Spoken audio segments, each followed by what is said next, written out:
All right, guys. I can't believe y'all all made it through this class. I figured it'd be half of y'all left by the time I got here today. Okay, we're going to talk about y'all soil test. If y'all remember, we showed y'all how to do a soil test the very first class, I think it was. And you should have the results back. And if you have your results, go ahead and pull them out just so we use a few of them, and then y'all can look at them while you do. If you don't have them with you, that's fine. If you haven't done your soil test, you know, my opinion, pack your books up and get out. I mean, my God, that was the first assignment you had. And if you don't have your soil test, everything you're doing today and the rest, you're wasting your time, guys. You're wasting your time. Because first of all, if you don't even know the pH of your soil that you're going to be putting plants in, you're basically just, excuse the expression, it's just a crapshoot at that point. So, the problem with being a master gardener or being anybody as a county agent, people would say, hey, what do I need to do? We'd say, go get a soil test. They'd get the soil test and they go, now what do I do with this? They look at it and would say, you know, put this amount of nutrient out for 1,000 square feet or 100 square feet or whatever. It didn't tell you how much fertilizer to put out. So you knew nothing what to do with it. You had this soil test in your hand and it looked good, but you didn't know what to do with it. As master gardeners, if y'all tell people, hey, first thing you need to do is go get a soil test, and you don't explain to them how to interpret the soil test, again, all you are is disseminating information, and that's not a master gardener. Anybody can disseminate information. So we're going to show y'all how to take the soil test and how to utilize the data, because without that, it's totally worthless. All right, first of all, how many of y'all did, and we're going to call it just native soil, just soil that's out there, and then how many of y'all did like raised gardens that, okay, that they could be very different. They could be very different. The problem is that when I was a county agent, is people would call me and say, whatever county I was in, okay, let's say Karnes County, Dennis, I didn't take a soil test, give me an idea. Well, an idea would be, you know, the pH, we'd give them a kind of an idea. We pretty well knew what the nutrient base was, but without a soil test, we're making a guess, and we're really doing a guess now because so many of y'all are doing container garden or raised gardens, and you're building the soil.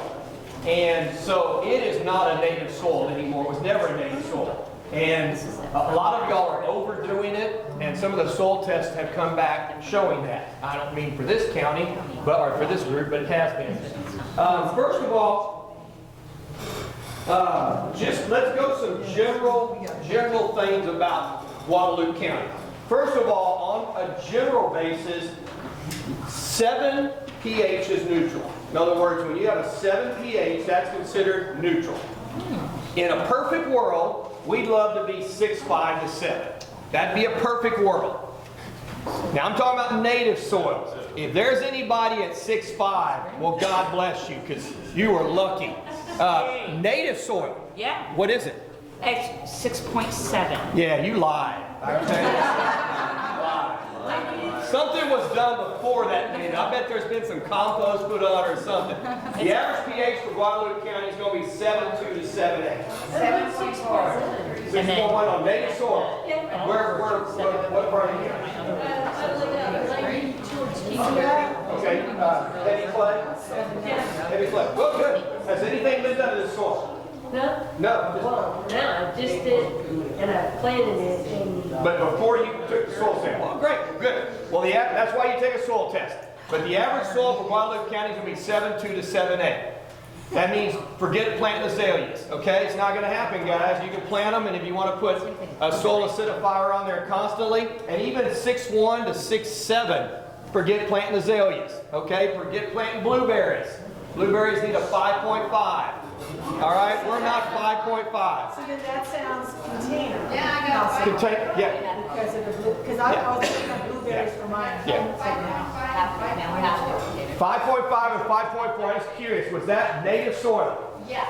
Really? Where do you live at? Wilson County stuff. In sand. Okay. Whole nother world in sand, folks. That's why you take a soil sample. When I was in Wilson County, Lavernia sands, from Lavernia over to Stockdale, you would get into some 5s. Now, if that were mine, I'd retest it, because I didn't normally have soils in Stockdale. I was county agent, Wilson County. Getting in the 5s, that low in the 5s, that throws up a red flag for me, because I never had one that low in Stockdale. I had a lot of 5.9s to 6.2s. I never had any 5.1 and 5.4s. I'm not saying it's not. That's why you take a soil sample. Whenever I would take a soil sample and something comes back, My lawn, it says 6. I took 4 different ones. Okay. One for the garden, one for my pasture, and one for the tree trees. Oh, great, great.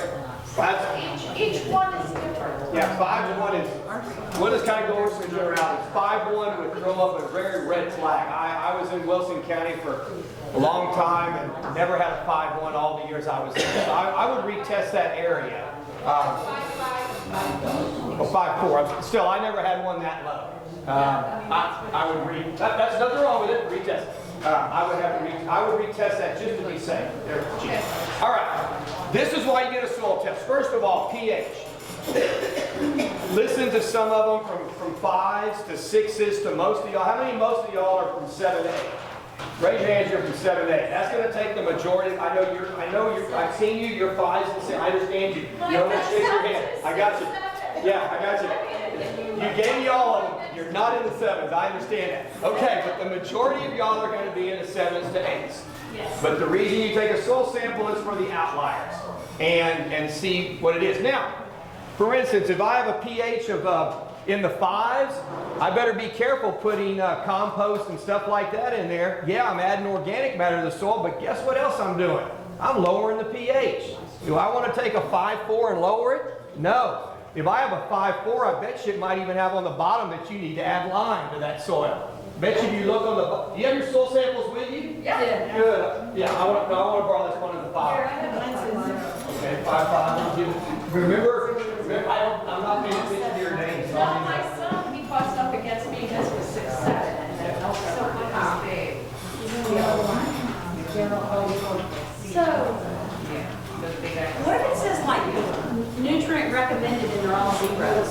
Good. Except for, we'll get to it. We'll get to it. Okay. I didn't pay you to ask that question yet. All right. Okay. All right. Let's start with your soil sample. Look at your soil samples. The first thing you're going to see is pH. That's probably the most important thing of all of it. I need to know what pH it is so I know what plants will work and what won't work. That's the first thing. Most of the plants that we recommend for a landscape in this area are going to handle pHs in the 6.5s to 8.2s to 8.5s. Not a problem. All right, so 6.5 to 8.5, most of the plants are going to have no problem. You get down to low, mid-5s, a few of those can have a few problems. All right, the next thing I want you to look at is look at your soil sample in that nice little, they used to do it in black and white, now they give you a nice pretty yellow. But there's a line going vertically down, it's a little dash line, and it says CL. You see that CL? You know what that stands for? Critical level. Critical level. Anything past that is a problem. Oh gosh, I see some red flags going up. Man, I got a bunch of them past that. But anything past the CL, that's a critical level, can be an issue.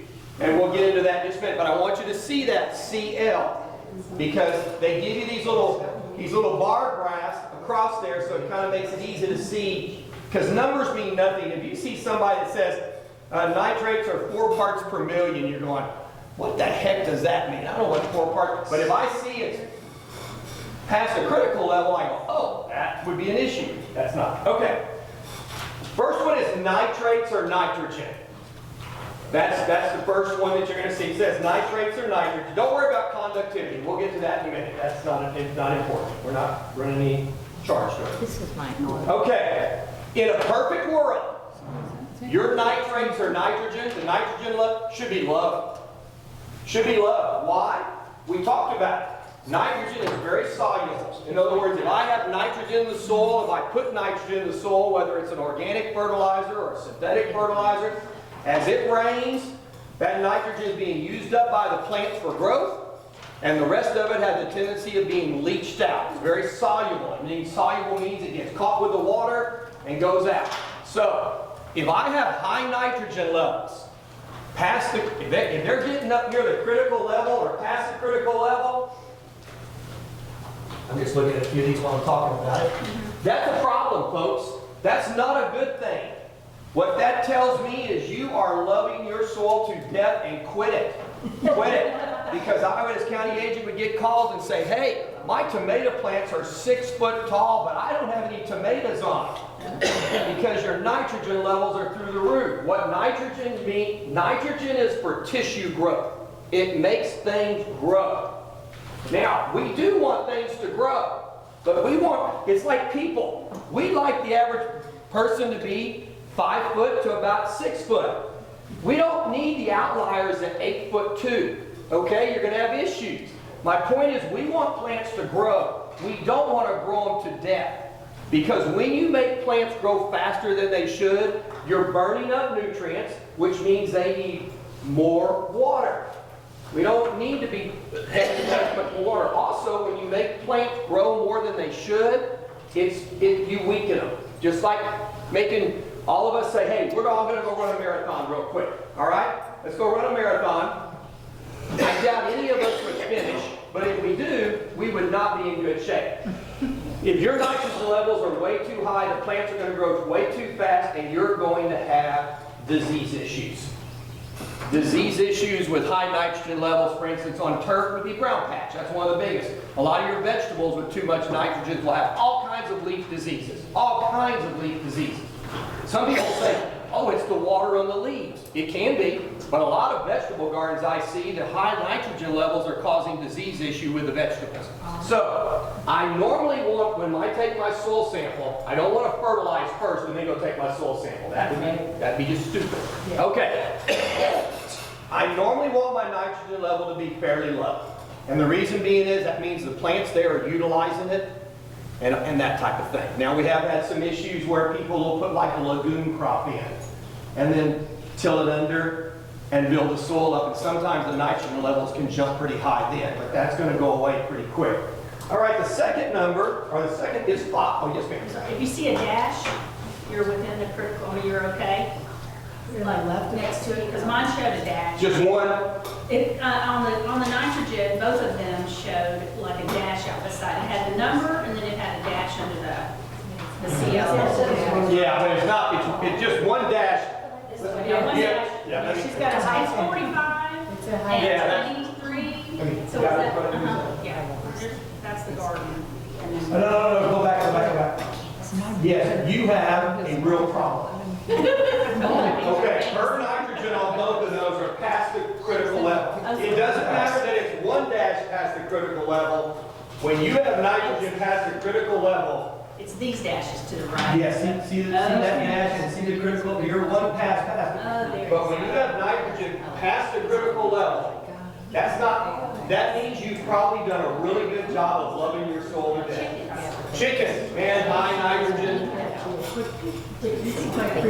Yeah, you're not.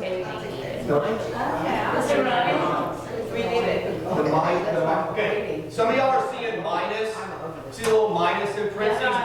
We're not getting into chemistry. Okay. Certain ions are positive, certain ions are negative. Nitrogen is a negative ion, that's why it has negative. Don't worry about that. You're okay right now on the nitrogen, but you are starting to build it up. Okay, let me get back, hang on, let me finish this one and I'll answer the question.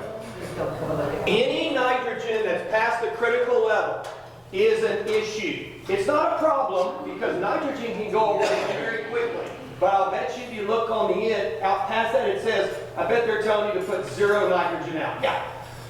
Nitrogen's one that I can fix real quickly. Why?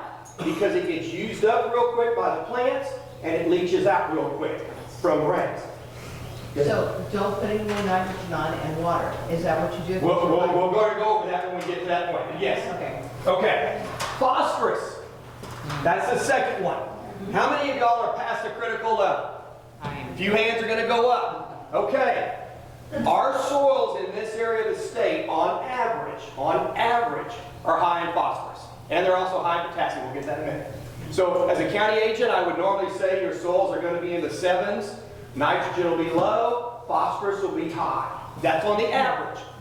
Because our soils in in this area on average are high in phosphorus. Now when you get to the sands of Stockdale, sometimes they're not much phosphorus. So that's why you take a soil sample though. But a lot of y'all, if your phosphorus is past the critical level, you don't want to do anything that's going to add more phosphorus to your soil, and here's why. Remember nitrogen, I said it can go away real quick? Not phosphorus. Phosphorus doesn't move in the soil much, and it doesn't go away. It gets used up very slowly. And so if you have a phosphorus issue and you add a bunch more compost, I didn't fertilize, Dennis, I added compost. Well, compost is high in phosphorus. So you just keep adding phosphorus and adding phosphorus and adding phosphorus. Now guess what? This is things you just read on. Peat moss that we have talked about, peat moss is not high in phosphorus. So that could be possible organic matter that you add that's not high in phosphorus. Well, what I'm saying on phosphorus, if you see it up near that critical level or past, you need to be very aware of never putting phosphorus out hardly at all until that drops below that critical level. And what does phosphorus do? Phosphorus is for reproduction, fruiting. Well, Dennis, I need lots of phosphorus. Yes, you do, but not past the critical level. Here's why. Phosphorus, when it gets too high, ties up other nutrients in the soil. So high phosphorus combined with a higher pH is going to tie up iron, zinc, manganese. I think someone upstairs either died or that was done, or one of the two. But phosphorus will tie up other nutrients. For instance, how many of y'all have ever seen St. Augustine get yellow during the summer? Okay, that's an iron deficiency. We have plenty of iron in our soil, folks. Tons of iron. Why is it tying up the iron? Usually the pH is high and the phosphorus is high. The iron's there, the plant can't take it. So what do? Let's just go put iron out. Guess what happens? Nothing. Because it's getting tied up. So you have to use like a chelated iron, one that's available to the plant, because phosphorus ties it up. Let's go to the third one. These are the things. Yes? Where do you put it on it if it's low? Well, we'll get to that. Let me get to what we're talking about when we tell you what to put on. All right. The third macronutrient. Remember we showed you fertilizer, NPK, nitrogen, phosphorus, potassium? Potassium. How many of y'all are right around that critical level or past it? Okay. Because most of the soils in this area, on average, don't work off averages, work off your soil test, but averages are we're high in phosphorus and we're high in potassium. Now potassium is for winter hardiness and root growth. So it's good to have it in there. We want winter hardiness, and winter hardiness and root growth are really the same thing. It provides more root growth, which provides more winter hardiness. That's how that works. But the nice thing about potassium is it doesn't come in a lot of things. So it's not, like compost is not high in potassium. So it's not in a lot of things. It doesn't tie up a lot of things. So in other words, like phosphorus, I told you, will help tie up iron and manganese and zinc. Potassium doesn't do that. So having extra potassium is not hurting you. It goes away real slow, just like phosphorus. But what I'm saying is, a lot of the things you might add to your soils aren't going to have much potassium in them. So it's not one that you're going to build by adding compost. Oh God, I jumped my potassium levels. No, you won't. But do we want to be aware of it? Yeah, we don't want to put fertilizers of any type out with potassium if you're past the critical level. Let's go down a few more. Folks, calcium, most of y'all are going to be pretty high in calcium. Hence, we have hard water. Hence, we have the higher the calcium, usually the higher your pH is. Okay? We all have, you've heard we have high water. Hard water is high calcium carbonate. So we have a lot of calcium in our water, in our groundwater. That's why we have, quote, hard water. Calcium is not an issue. Calcium will cause a few problems, but mainly it's going to jump your pH is what the main factor is for y'all. I don't get too worried about the rest of them. Let's go down to sodium. Most of y'all are going to be low in sodium. That's a good thing. There'd be nothing worse than having tons of nitrogen, tons of phosphorus, and high sodium. You're in trouble. But most of your sodiums are going to be low. That's a good thing. We don't have a lot of sodium problems. Now you get down along like the coast, like Corpus Christi, they'll have a lot of sodium issues with their soil. The nice thing about sodium is it's very similar to nitrogen. Sodium can be leached out of the soil very easily. The problem is a lot of the soils that are high in sodium, the water supply is also fairly high in sodium. When you get to Corpus Christi, there's a good amount of sodium in the soil. Only natural, it's down on the coast. Well, guess what? The water also has a little bit of sodium in it because it's more of a coast, it's the coastal aquifer. So you go, well, I'll just leach out the sodium with my water. Well, rainwater would be great. City water would be adding more sodium to the issue. So most of y'all are going to be very low in sodium. All right. Now let's get to one last thing. Where's the 5 point something? Hang on a second, let me find this 5. Okay, here's a 5.5, 8.3, that's a good one. Okay, a lot of y'all that have the low pH, the low means below 7. You're going to see limestone requirement. It says limestone requirement. Now, when I did a master garden the other day in Gonzales, they have a lot of soils over there with some acid soils. So their Ace Hardware and their Tractor Supply carries limestone in bags.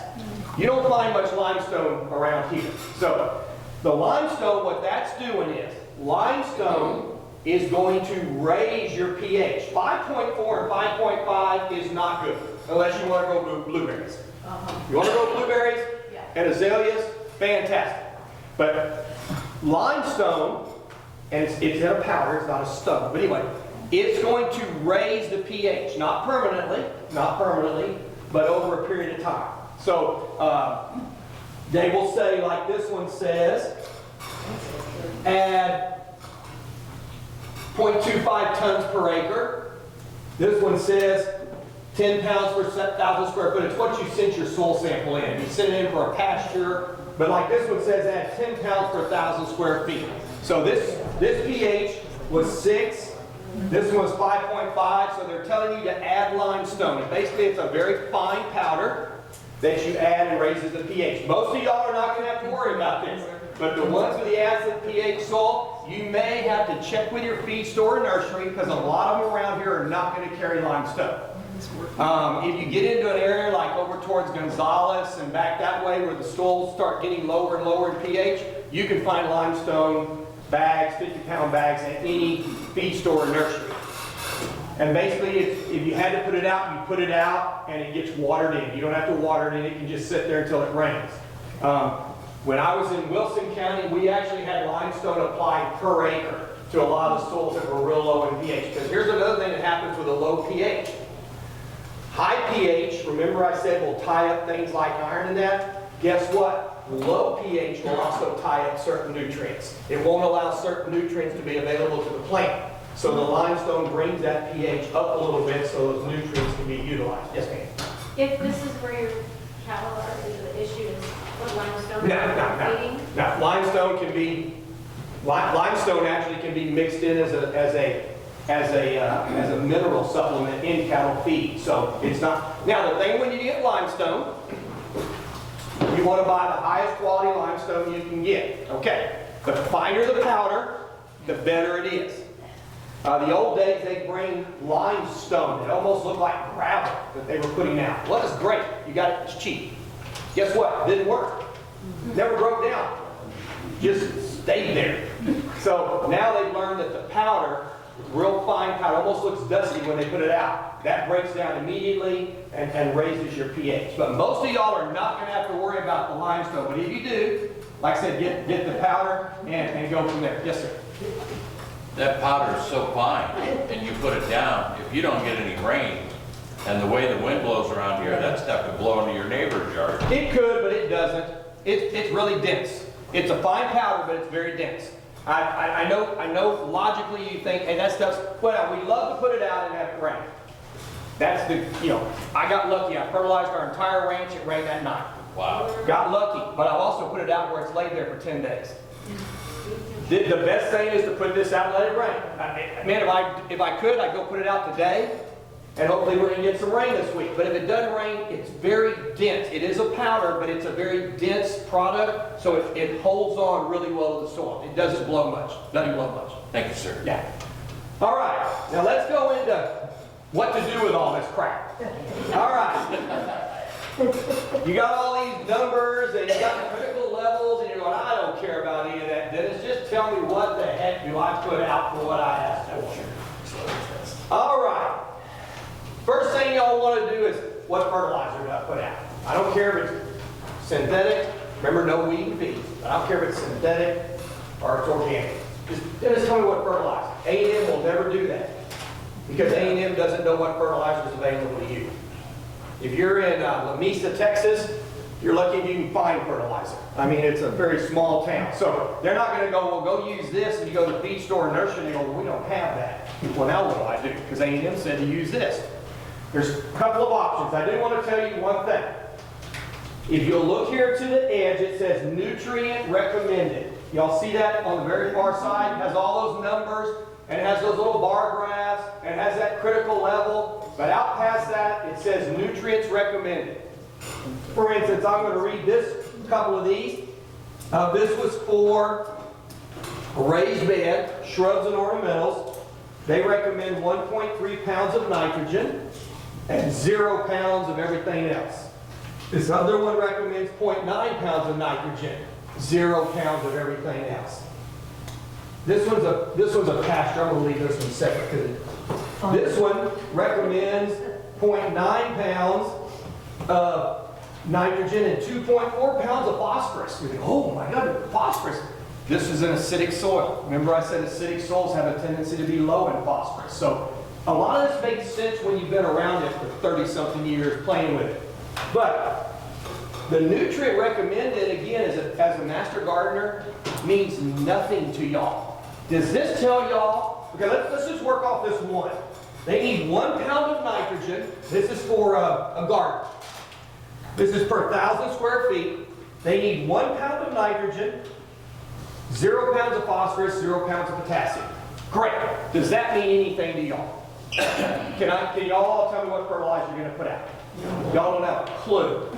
And there's nothing wrong with that. But what I'm getting at is master gardeners, you can't just tell people, go take a soil sample and do what it says. It says put out 1 pound of nitrogen. What do I do? We're going to show y'all right now. This is the part of being a master gardener. Now there's 2 ways of doing this. One, where you got your soil sample sheets from. There's a website, soiltesting.tamu.edu. So let's write that down, all one word, soil testing.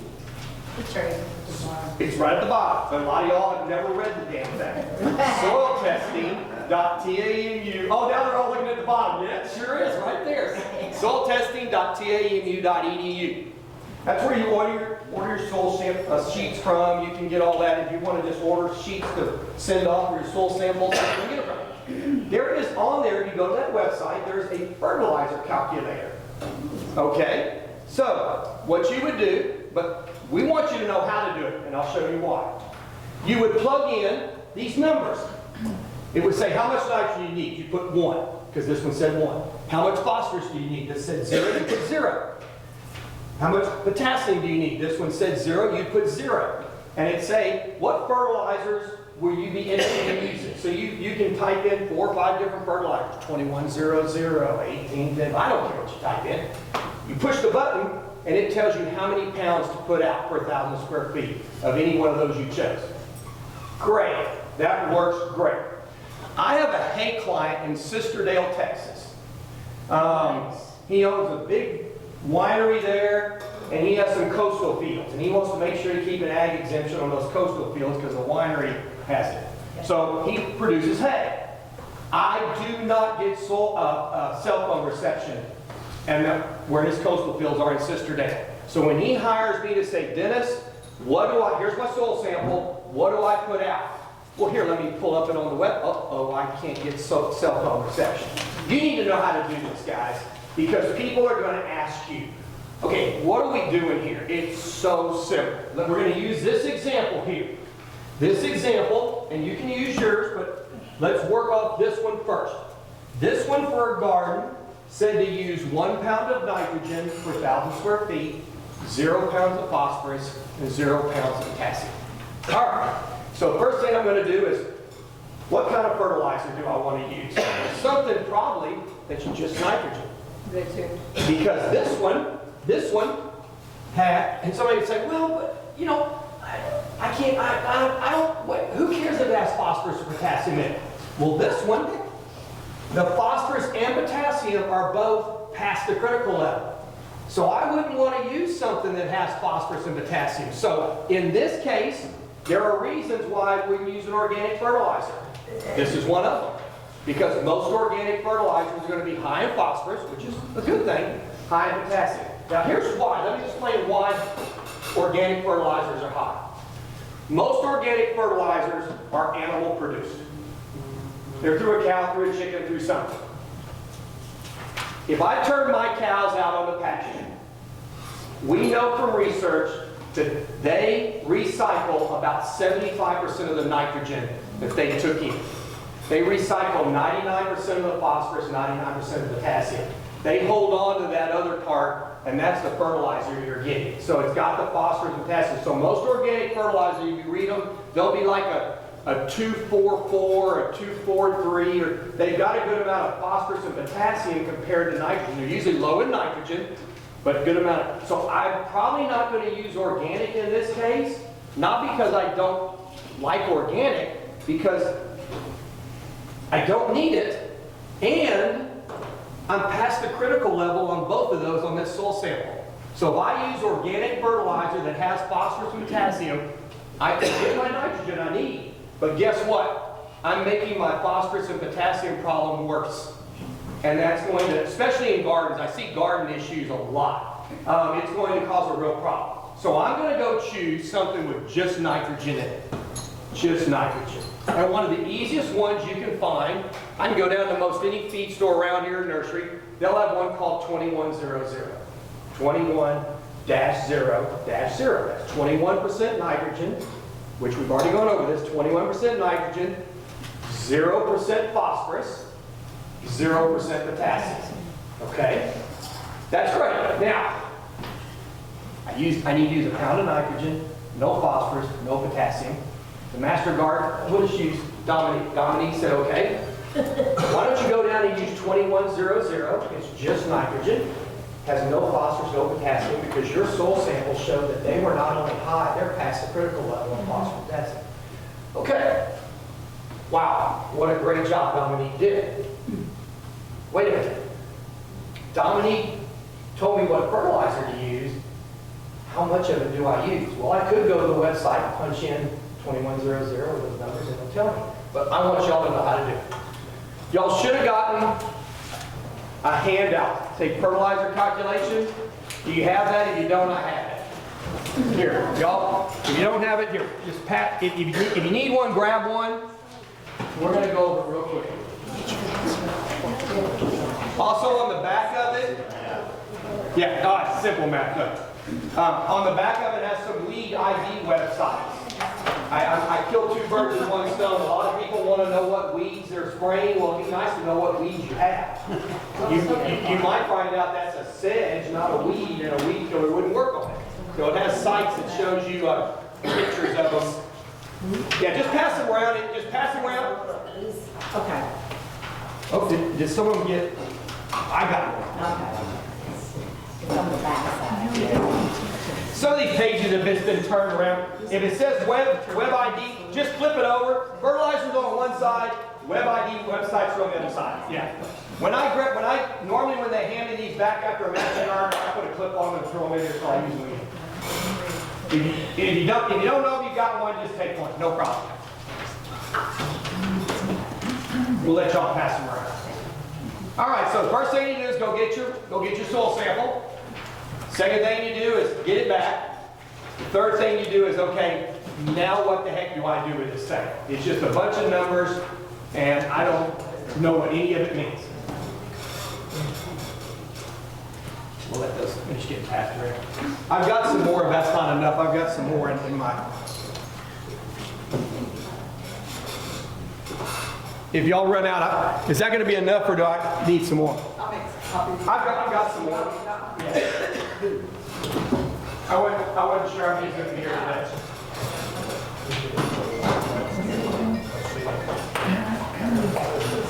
Oh, I got it in my thing.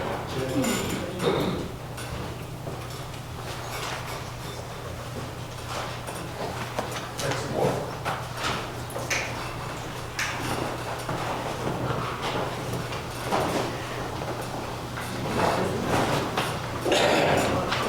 There's some more coming over here if you need it. Anything extra, just get back to me. When I was a county agent, I made all these in my office. But now my wife is the CFO at Comal ISD, and they let her make these for us, so I need to get back whatever's left over. Just because I don't want taxpayers mad. All right. So Dominique goes and says, Dennis, you need to get this soil sample done. And great. And I get this soil sample back, and I say, Dominique, it told me, you know, my pH was 7 point something. Okay, Dennis, that's normal for this area. My nitrogen's low, Dominique. Oh, Dennis, that's normal. That's a good thing, actually. We'll go into some of the problems with why it's not. But my phosphorus and potassium are past the critical level, Dominique. Dennis, that's normal. It's Dominique. Dominique, I'm sorry. Dominique. Well, no. You better get that right, because everything else she screwed up. Yeah. She'll be here tomorrow. She hadn't got anything else right, but at least she got her name right. That's Now, right. Dominique says, okay, Dennis, that's normal. That's normal for phosphorus and potassium in this area to be past the critical level. And she said, Dennis, why don't you go get a fertilizer with just nitrogen? And I said, okay, Dominique, what would that be? Well, one of them would be 21, what I said? I said, okay, I thought somebody said different. But she's got an alias. 2100, okay. Now we're to a point where we've done our soil sample, we've looked at the numbers, we've gotten the fertilizer. Now what do we do with it? We're going to avoid the website at the moment where you just punch the number in, 21, and hit the button and it tells you how much to use. The formula is very simple for any nutrient you want to do. Look at the very top of your sheet. It says the amount of nutrient needed divided by the percent nutrient in the fertilizer. Okay, it said we needed 1 pound of nitrogen per 1,000 square feet. So how much nutrient do we need? 1 pound. Get that? 1 pound of nitrogen is needed. We're going to use, Dominique told us to use 2100. What is the percentage of that nutrient in the fertilizer? How much percent nitrogen was that 2100? 21%. So the amount of nutrient needed, 1 pound, divided by the percent of nutrient that's in the fertilizer, 21. Remember though, remember math. We're going to go back to math for a minute. 21%, you got to move the decimal place. So it's 1 divided by 0.21. Dominique, what does that come out to? 4.76? There you go. All right. So what Dominique did is she said, okay, you need a pound. That means nothing to y'all. You can't put out a pound of nitrogen. You can't do that. She told us to go get 2100, and basically what it boils down to, if you needed phosphorus, this one it said 2.4 pounds of phosphorus, you put 2.4 divided by, let's say we went and found a 12, 24, 12. How much percent phosphorus is a 12, 24, 12? 24%. So it'd be 2.4 divided by 24%, it'd be 0.24. Tells you how much phosphorus you use. So it's very simple. You can even do it for all of them, and I do each nutrient separately if I need all three, and then I average it. In other words, let's say I did the nitrogen came out to 4.76. Let's say the phosphorus I did, it came out to 4.5. Let's say the potassium came out to 3.9. Well, I can't put 3.9 to 4.76, so I kind of just say, what's the average of that? And I'm getting really close with all my nutrients. But this one's just nitrogen. Dominique just needed nitrogen. All right. So we put 4.76. Let's just make that 5, okay? We're going to put 5 pounds of 2100 per 1,000 square feet. Now remember, I told y'all first class to go home and measure your landscape, didn't I? Yeah. I told you measure your garden, measure your flower beds, measure your lawn, measure your peach orchard, fruit trees, whatever it was. How many of y'all did it? No. Well, then y'all are totally wasting your time with this soil sample. Well, good, good. You get a gold star. All right, here's my point. 5 pounds per 1,000 square foot. Let's say this is for a lawn. Let's just say it's for a lawn. If you don't know how big your lawn is, what do most homeowners do? Put the whole damn bag out. And that is what they do, guys. They get that 40-pound bag. They needed 5. They don't know how big a 1,000 square foot. That sounds, man, my yard must be 25,000 square foot for sure. And they put the whole bag out. So what did they do? They hurt the environment. You actually, because all that nitrogen that couldn't get absorbed is running off into the Guadalupe River, the Comal, and Cibolo and all that. All right. So measure the area that you're going to put out. I happen to have an area in my backyard that's 1,000 square foot, hypothetically. So I'm going to put out 5 pounds of that 2100 on my back lawn, which is 1,000 square foot, and I'm great. So let's give Dominique a hand. Thank you, Dominique. Oh no, wait a minute. Wait a minute. I get home and I get my fertilizer spreader. Dominique, what do I set my fertilizer spreader to put out 5 pounds per 1,000 square feet? Let's read the manual. Oh, no. The fertilizer spreader? Oh, she's a smart aleck, but I got her on this one. If you go to Home Depot and buy the fertilizer spreaders, they're Scott's fertilizer spreaders. And the book is for Scott's Bonus S, which is a weed and feed, which I told you not to use. So, throw the book away because it won't work. Also, you need to remember, if I were using a granular 2100, or let's say it was one that I could use a organic that's very fluffy, the settings would be completely different for the same amount of nutrient because that other one's so light. So here's what you do. Well, what some people would say is, Dennis, you've got a dial on there, 5 pounds per 1,000 square foot. Why don't you set that at 5? Seems logical, doesn't it? Oh, it does seem logical. You're gonna need 5 pounds per 1,000 square foot, set the dial at 5. Well, on that fertilizer spreader for 2100, that puts out 15.8 pounds of fertilizer per 1,000 square foot. 3 times, almost 4 times what you need. Where does all that nutrient go? So here's the point. I'm tired of the media, and I'm tired of people saying landscapes use too much fertilizer, herbicides, insecticides. No. Y'all use too much fertilizers, herbicides, insecticides, mainly because you don't even know how big the area you're treating. So you're out there just throwing stuff out.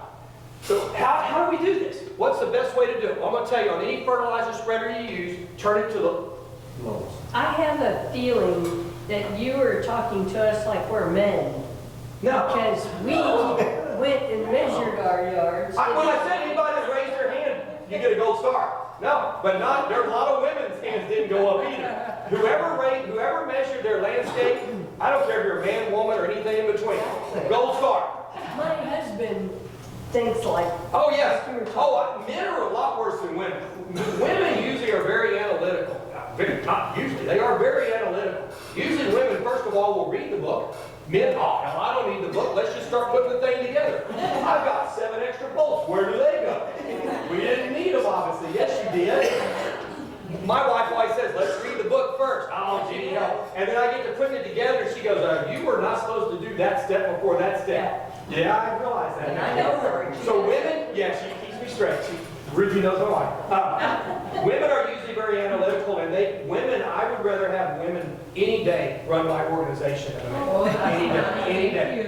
And in the government, I really wish we'd get rid of all the men. Let's let the women do it, because the men have screwed it up for about 200 years. So let's let the women try.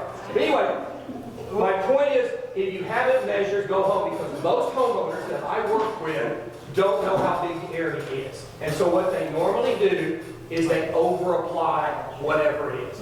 And if you're putting out compost and you over-apply it, you can do damage to your soil just like if you were putting out a chemical of some type. Yes, ma'am? Were you going to say put it on the lowest setting? Yes, here's what we're going to do. Put your fertilizer on the lowest spreader on the lowest setting. Way out. Let's say your lawn is, let's make it 2,000 square feet. How much 2100 would I need? 5 pounds per 1,000 square feet, I need 10 pounds. Get a bathroom scale, put a bucket on there, zero it, pour in 10 pounds of fertilizer. Pour that in your fertilizer spreader, set it on the lowest setting, go north and south, and east and west, and north and south, and east and west, till that 10 pounds is run out, and guess what? you have now put out 10 pounds on that 2,000 square foot lawn. Here's the two things you did. Number one, you got good exercise. By God, we can all use that. Number two, you left out gaps. Because what most of us will do is I'll take my fertilizer spread, I'm going to aim towards you. And then I need to come back, I'm aiming towards you, I end up over here. And then I get over there, and pretty soon when it all greens up, I notice these spots that aren't as green as the other spots. Well, what it is, I didn't. And I see that on my pastures. I'm following my wheel tracks on my pastures, and I'm trying to make sure they're right. And invariably I'll see, oops, I didn't catch the spot. So if you do it where you go lowest setting, where you're going over it, and over it, you're going to take out all those missed spots. You're going to get better coverage. So folks, you can use the website.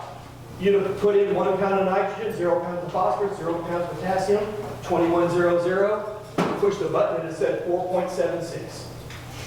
But you need to know what you're doing, and here's why. If you're working a booth as a master gardener, you need to explain it to them. Yeah, they can go home and push it on the website, but they need to know what's going on here. Because most homeowners buy a bag of fertilizer and they put the whole bag out. I don't want to keep that bag, they say. I bought a 40-pound bag. The other day I bought a 2100 because all I needed was nitrogen. In the New Braunfels, we have high phosphorus, high potassium, and my pH is 7.8. I put 2100 out about the middle of April on my lawn. It was sulfur coated, so it's slow release.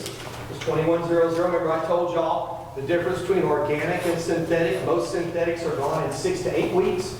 Organics will last out there 12 to 14 weeks. So if I'm going to use something like a synthetic, I'll usually use it that's coated. They usually put clay or some type of polymer so it lasts longer. I've got a 40-pound bag. My backyard is about 900 square foot. My front yard is about 1,000 square foot. So I used about 10 pounds. The rest of it's folded up and a clip is on it. And that bag will last me another couple of years. But most homeowners go, well, that bag was only $25. I don't want to keep the bag. You know what? Gosh, more fertilizer's got to be better for these plants. So let's just put the whole bag out. And I see it all the time. And you're actually hurting your plants. So we're going to get into how that is. Remember the people I said that the nitrogen was either close to or at the critical level or 1 dash past the critical level. What that tells me is you're over-loving your soil. And what I normally see is too much compost going in. Compost is good. It is good. The soil can't handle but so much at a time. What we're doing with compost is feeding those microbes, making those microbes to be more efficient. They break the nutrients down and work. We're not trying to waterboard the microbes, guys, okay? Because that's what's happening when you overdo the compost. You're shoving nutrients in that soil, and those poor microbes, you are actually killing some of the soil microbes. You're actually killing them. If you're killing them, how are they doing what they're supposed to be doing? So, I see it a lot with raised gardens, raised beds, especially container areas. You start with a very high quality soil in the first place. Sometimes it's either an engineered soil or a potting soil even in containers. And then you go, well, they say to add compost. Well, let's add some compost to it. Now, I want to add a little mulch over the top of it, which also breaks down, which is good, breaks down. All that is piling nutrients into that soil. And I ended up with some of these, and none of these, but some of y'all said your nitrogen levels were past the critical level. Now, if that's a native soil, there was a reason for that. Somebody said chickens. You know, chickens is very high in nitric acid.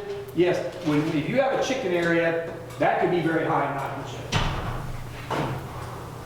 I'm going to make a statement because it's the last class and you don't have to like me. But normally, if it's a native soil that doesn't have a situation like that, if you have a nitrogen level past the critical level and you said, I haven't done anything to the soil, you are flat-ass lying. Okay? You are. Because we don't have nitrogen levels like that in our soil. We just don't. We don't have a lot of organic matter. We don't have a lot of legumes just growing out there. Unless it was something like an old chicken area or a livestock area or something, normally our native soils would not have high nitrogen levels. But if you have high nitrogen levels, the first thing I want you to do is take that as a red flag and say, okay, it probably tells you nutrients needed 0, 0, 0. Listen to them. If it says 0, 0, 0, it means 0, 0, 0. Now, here's what I want to do though. I normally say on a normal soil test, about every 3 years is fine. It's fine. You don't have to take one every year. It'd be great if you did. But in pastures like with a ranch, we take them every year because it's very, I mean, we put out 60 tons of fertilizer this year at $850 a ton. I'm not putting out any extra that I don't need. So I'm testing every year. But a homeowner, if it's kind of normal, or maybe test 2 years in a row, and if it didn't change much, maybe do every 2 or 3 years. But on one like that, what I would do is I'd do it again next year and see, hey, because that nitrogen level will come down. I wouldn't probably worry about this fall, but next spring, if you did spring, do it again, and I'll bet you at that point, you'll be able to start adding nitrogen back in. But now don't do this. Dennis, I didn't fertilize. But I did add a bunch of compost to it. Because you said, and everybody, compost isn't fertilizer. It's not. But it is full of nutrients. So you did add more nitrogen to it. On the lawn part, it said add 0.6 pounds of phosphorus. That's the only one that had it. Well, So- yeah, you can buy high phosphorus fertilizers. You can buy a lot of phosphorus fertilizers that have a very little bit of nitrogen, almost none, but have a good amount of phosphorus. So you take, for instance, there's one out there. Let's do it real quick. There's one out there with 34% phosphorus. Okay, so how much did you need? Say. 0.6 Take pounds. Dominique. Take 0.6. Come on. 0.6, Divided by this fertilizer had 34% phosphorus. So 0.34, how much do I put out? 17.5, so 18. No, 0.6 0.6, divided by 0.34. 1. There you go. Yeah. I think it's 17. Yeah. Make sure to read, Dominique. Make sure to read your decimal. That's right. Okay. So 1.7, roughly. It can happen. It can happen. I've seen fertilizer companies putting out pasture fertilizers misread a decimal. Yes. Boom. And they tell you you need 2,000 pounds per acre. And I'm going, no, you might want to read 200 pounds per acre. So you would take something with a high phosphorus, they make one called a 1034-0. You could put out about 2 pounds of that, and you get that 0.6. Okay. So see, you can do it pretty. Now you're getting a little nitrogen, okay, but it's very small amount. When you're okay, let's do that, Dominique. Let's take. Hang on a minute. Let's do 2 times 0.01. Okay, you don't need to put 0.02 pounds of nitrogen. So almost none. Almost none. So that would be, but it would take care of your phosphorus. Okay. Folks, you can do this for any nutrient, and you can even combine them together to get some averages. And just call Dominique, she'll pull it up on her phone, anytime, day or night, and she will run the numbers. Okay, let me get Ruthie, you first, and then go ahead.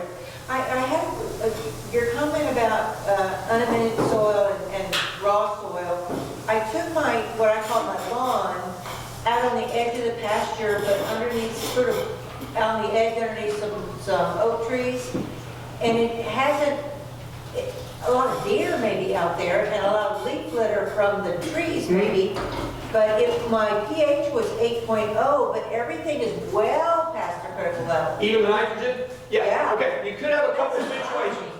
Number one, deer. Those leaves are going to break down and add nitrogen to the soil. Okay. We've talked I about love for leaf years, litter. why are forests so fertile? Yeah. Because over years, those needles have fallen out, pine tree, all that's broken down slowly. So that can very easily, that's I was why trying you to take, think when you that's said why that. you take samples. Also though, I have had people, I'm not saying this case, I've had people say, yeah, I took it out near the edge of the pasture. I didn't realize Dennis had fertilized the pasture. And maybe the water ran that way, and maybe I got a little extra nutrient. But underneath oak trees. Somebody may have run cattle on it before I lived there. Oh, no, and I'm not saying that's the case. I'm saying if I just got through fertilizing our pastures. And my mom has a fruit orchard. My mom's 95, still works her fruit orchard. But I will get a little runoff on those pastures, a little bit of that nitrogen will work towards our fruit orchard, so it jumps that number a little bit on hers. She always said, Dennis, I took the soil, she takes her own soil sample. I took the soil sample, it's always high in nitrogen, but yeah, but Mom, you're getting a little of that. But in your case, it's probably the leaves and all that. They're gonna break down and add nitrogen. Okay. But that's why you do the soil sample, so you don't just put a garden in that spot and start fertilizing when maybe you don't need it. Because I'm like, way. Yeah, that's not, that can happen. Okay. So I had called Dominique because I probably need to go reverse. I have too much of everything. Too much of everything, How do I fix it? That's what I'm, you're gonna go 0, 0, 0, you're not gonna fertilize it. That's how, that I know. Is Well- there anything you can do? no, you can't speed it up. In fact, some of these soil samples that have phosphorus that's too high, we have seen them, the master gardeners know this, have come back either do not use phosphorus for the next 5 years. Yeah, that's- Some of them have come back, never use phosphorus on this soil again. But a lot of them will say, don't use phosphorus for the next 5 years. Yeah, that's what mine said. Okay, so the way you're gonna fix this is if you're over in everything, and it says 0, 0, 0, use 0, 0, 0, let the plant. Also, if it's a garden area, I will use a cover crop in the fall. Something like an Elbon cereal rye that uses up a bunch of nutrients and then just till it under. You can do things like that. If it were on a lawn, which is very unlikely on a lawn, but if it were on a lawn, you actually could overseed with some ryegrass, which we don't usually recommend because of water, but it could use up some, but normally on a lawn it's not. Normally it's going to be soils that we've built, either, oh, it's your lawn. Well, on your lawn, if it's that, you might want to overseed in the fall with some ryegrass to use up some of those nutrients. Now, a lawn can have that happen, folks, and the way it happens is we over-fertilize. But that's why, and there's nothing wrong with that. Let's fix it. As master gardeners, your job is to fix yours and the thousands out there that are in the same boat you are. Because we've all done it. Folks, we've all done it. I've got a customer that I dealt with on when I did landscaping work. We did his landscape and then we maintained it for him. But he said, but Dennis, I'll fertilize, I like to fertilize. Okay. I kept noticing problems and I finally, Jeff Bowles was there, I go, Jeff, what do you, he's got a small front yard backyard. And he took a 40-pound bag and he put it out every spring and every fall. And whether he needed it or not. And I mean, he was causing tons of problems. And it will cause other nutrients to get tied up. So you can say, well, Dennis, what's it really hurting? It hurts by tying up other nutrients. And so, yeah, just don't do anything. The way to speed it up is not to water it, but another reason we're having the problem because we've had such droughts. Yeah. One of the best ways to leach any nutrient out, even though phosphorus and potassium doesn't move much, it will move and we've had, in the last 5 years, San Antonio's only had 2.5 years of rainfall.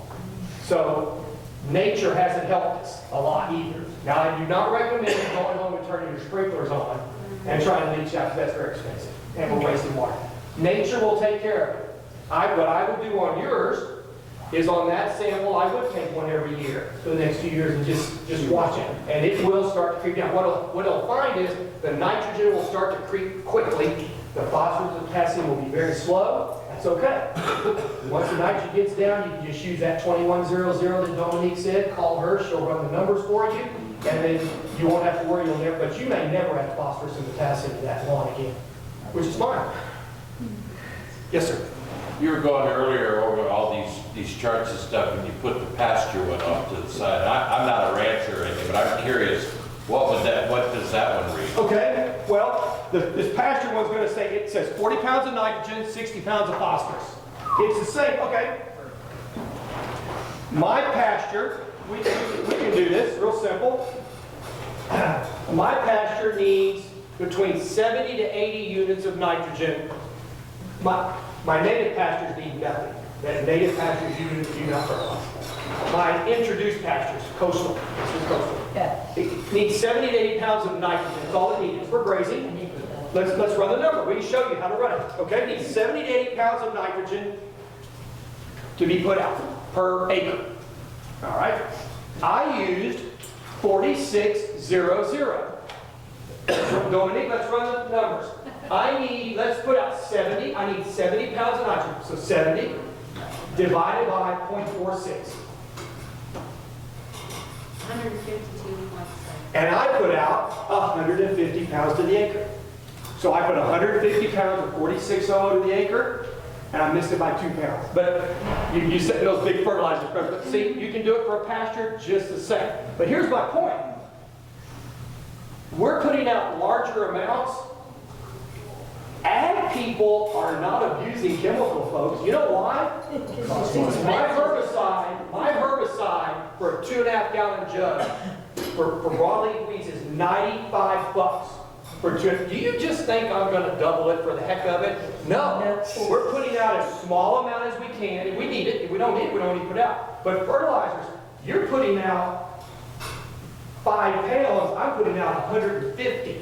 Do you really think ranchers and farmers are going out and going, hey, it's only $850 a ton, let's put another few extra tons out there?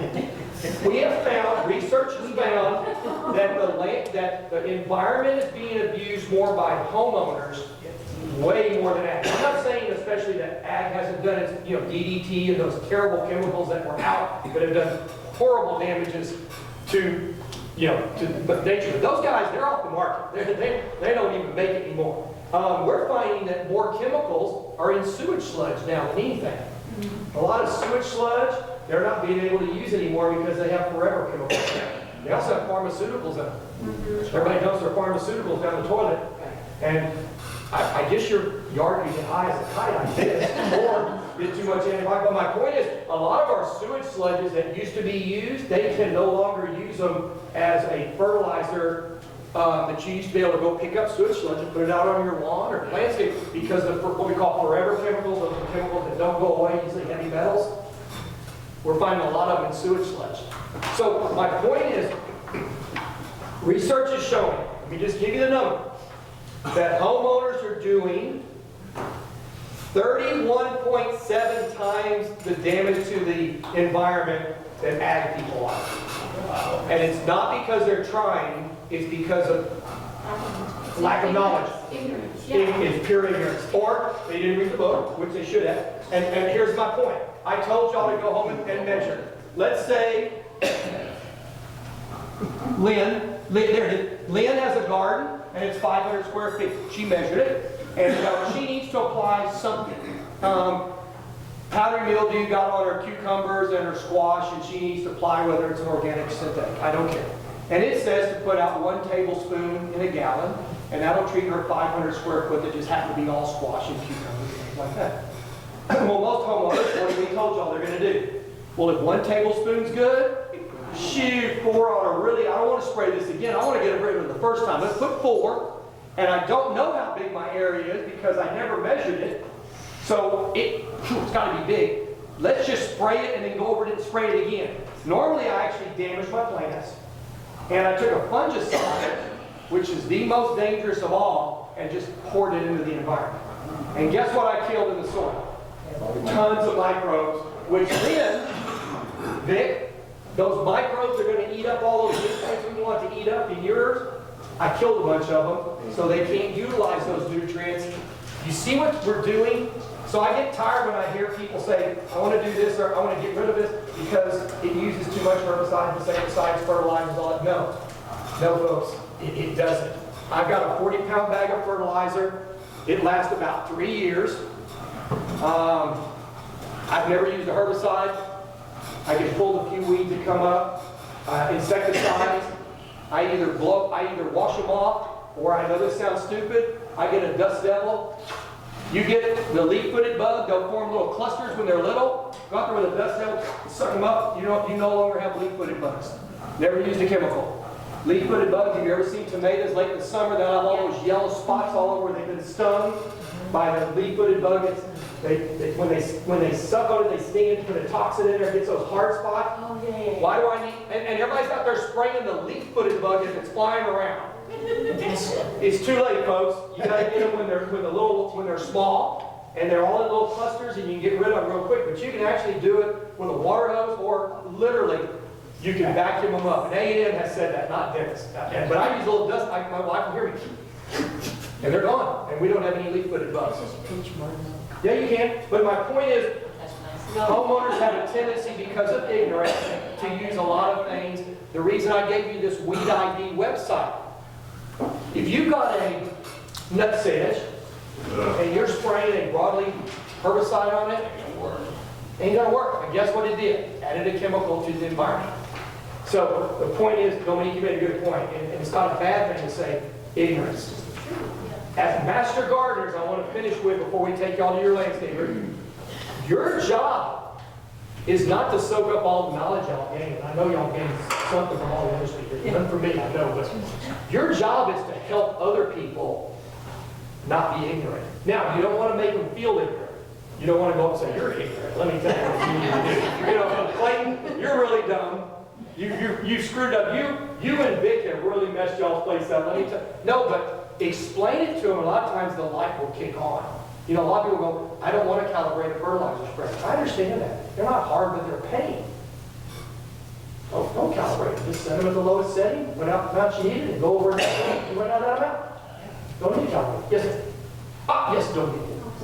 Yeah. Oh, I'm sorry. Let me get you. Yes, sir. Back to the high nitrogen, is there, for people who have small gardens, not very large professional gardens, is there anything you can plant that will use the nitrogen on fast? Yeah, if it's a, let's go fall and spring. If it's a fall, I can use a lot of cover crops. One of my favorite is go down to the feed store and ask for Elbon cereal rye. E-L-B-O-N.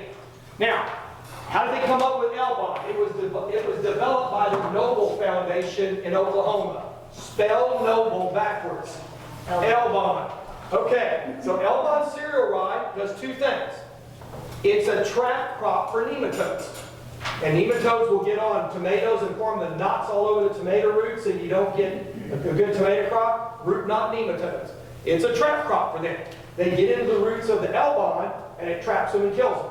So, a lot of people that have a lot of tomato problems with root knot nematodes, during the fall, they'll grow Elbon cereal rye, and then rotate their tomatoes into that area in the spring. So that would help use up nitrogen. In the spring or summer, I like to grow a lot of my flowers that help with insects. You know, some of the marigold, a lot of the flowers, and even if they're not perfect, they're pretty, and they're using up some of that nitrogen that's excess anyway, and if they will give me some insect protection, that's even better. So those are the two ways I do it. I used to grow corn. Grow corn. Yeah, grow any grass crop. Corn is a grass crop. Any grass uses up, that's why your nitrogen will be gone. It'll go quick. Grass uses nitrogen quickly because a grass crop, which corn is, uses a lot of nitrogen. So anything that you can grow, and you can grow it either in there, or if you say, you know what, I don't want to grow all corn, you can grow your other crops and grow some of these things like the flowers that are around there that will use up some of the nitrogen. And folks, a lot of our raised gardens we're finding are way, way, way, way high in nitrogen because we've overdone the compost. We say, put out 2 inches. Well, if 2 inches are good, 8 inches got to be better. And, you know, I've seen people that I've used a tiller and literally sunk the tiller in their garden. Just sunk it. I mean, it just sunk. And that's nice to have a tilthy soil, but folks, come on. You know. So, does anybody have any questions on this part of it? If I took your soil sample, come back and get it so I don't have to read all your names, but yes. Okay, what if your boron is off the charts? Well, good question. Here's the thing. You're growing a yard, okay? If I were growing onions in the valley and my boron were off the chart, I would, as an ag producer, go, oh, I cannot grow onions in this field until this slowly leach out. Boron off the charts with a yard. Okay, it's gardening and yard. Yeah. Garden, even the garden, the only vegetable crop that we would grow that would have a boron issue would be onions. With boron that high, and that's just Okay. That's not ignorance, that's just learning from years of experience. The Valley boys, they check for boron. We don't worry too much about things like boron and micronutrients, but if I were in the valley and I had the boron come back that high, I could not grow the 10-15 sweet onions that they grow. That would be a problem down there. And they have a problem down there. For our home garden and lawns and that, not a problem. That's unusual to have boron that high. I would kind of see, it's off the chart, it's high. Mine too. Mine too. Okay, Really nice. The pasture one, where I'm in nothing. Very high. yeah. It can be, you can have hot spots. You can with micronutrients. But here's the reason. Micronutrients need a very, very, very, very minute amount of parts per million to be off the scale. Very small amounts. So it's not like nitrogen. It's very small amounts. I'm going to use, again, grass crops, lawn, corn, anything like that will use boron up very quickly. Yeah. Very quickly. Read your fertilizer bags though, folks. If you buy fertilizer, whether it's organic or synthetic, read it. If you see that a lot of them, they'll add boron to it, well then, okay, I don't, or if it's organic and you see borons in it. If I'm getting organic fertilizer off of the cows that produce fertilizer off her pasture, guess what that organic fertilizer is going to be high on? Boron. So read what's in it. If I see a lot of boron, then don't use that fertilizer on your spot. And that boron is not unusual. You'll find hot spots around this area. I use a lot of garden tea where I use the poo from the cows and then I make tea out of it. So maybe that's what's happening because the pasture was really high too. Yeah, well, if the pasture was really high and you're making a garden tea out of the poop from that pasture, yes, that's why that garden tea. So what I would probably do is in this case, you can still make a garden tea, just don't use the poop out of that pasture that's high in boron because they're eating that high in boron and that's staying in that byproduct. Okay. See, she's starting to answer her own questions. That's good. Yes, ma'am. I just wanted to ask really quickly, so you're talking about that cereal red cover crop in the fall, when you usually put that on? Normally I will plant that, I want it to be cool. I normally plant it mid-November and it'll grow all during the winter. Now what I do, it's going to get up this tall, just periodically just weed eat it down. No, or if you want to let it get that tall, the problem is when it gets that tall and you try to till it under, it's just a pain. So what I normally do is I just weed it down every once in a while. And so when I'm ready to till it under, I kind of weed eat it real short. But so just take a weed eater now and then and go over the top of it. And but I normally plant mid-November, and then you can till it in as you start your spring crops. What was that? That Elbon cereal rye, any of your cereal rye. Okay, now here's what I want to say: cereal rye. Don't go down and buy ryegrass. Ryegrass and cereal rye. One is rye, a cereal grain. The other is ryegrass. Now, if you let that ryegrass happen to seed out, guess what you're going to have every year in your garden? The best crop of ryegrass you could ever have. You don't want that. But the Elbon cereal rye, the other reason is I don't ever want it to seed out. But it takes a long time. It only seeds out one time. So as long as I keep weeding down periodically, we'll have a problem. Yes, ma'am. On Couple more questions. your pasture, you said you grow coastal? Okay, what do you have cover crop on it? No. For the summer or the winter? No. You don't put clover or nothing? Our pH are problems. Our pH are so high, we can only grow one clover, and it's been so dry. Now, let me rephrase that. We do have burr clover, which is a native clover, and we do promote burr clover out there, which is a cover crop. But it's natural. It's out there. Where do you get it? Lockhart. Well, the ranch is Lockhart. Lockhart, okay. So I'm kind of in that same boat, and I have this pasture. Well, it used to be a cornfield, and it was stripped of pretty much everything. All nutrients, And now I'm getting it, it's all right. Yeah, you're going to plant a cover crop in your home, lawn, or pastures or anything. We use burr clover. It's the native clover, and you'll see burr clover. I love to watch people out in their landscape. I'm killing that clover. Boy, that clover is horrible. you do know that when it dies and decomposes, it adds 75 pounds of nitrogen per acre back to the soil. Yep, let's kill it all. Let's kill it all. And no, the nodules that it forms do not add the nitrogen. Let the plant make its own nitrogen. When the plant dies and breaks down, so we have a lot of burr clover. It's really burr-medic, we just call it burr clover.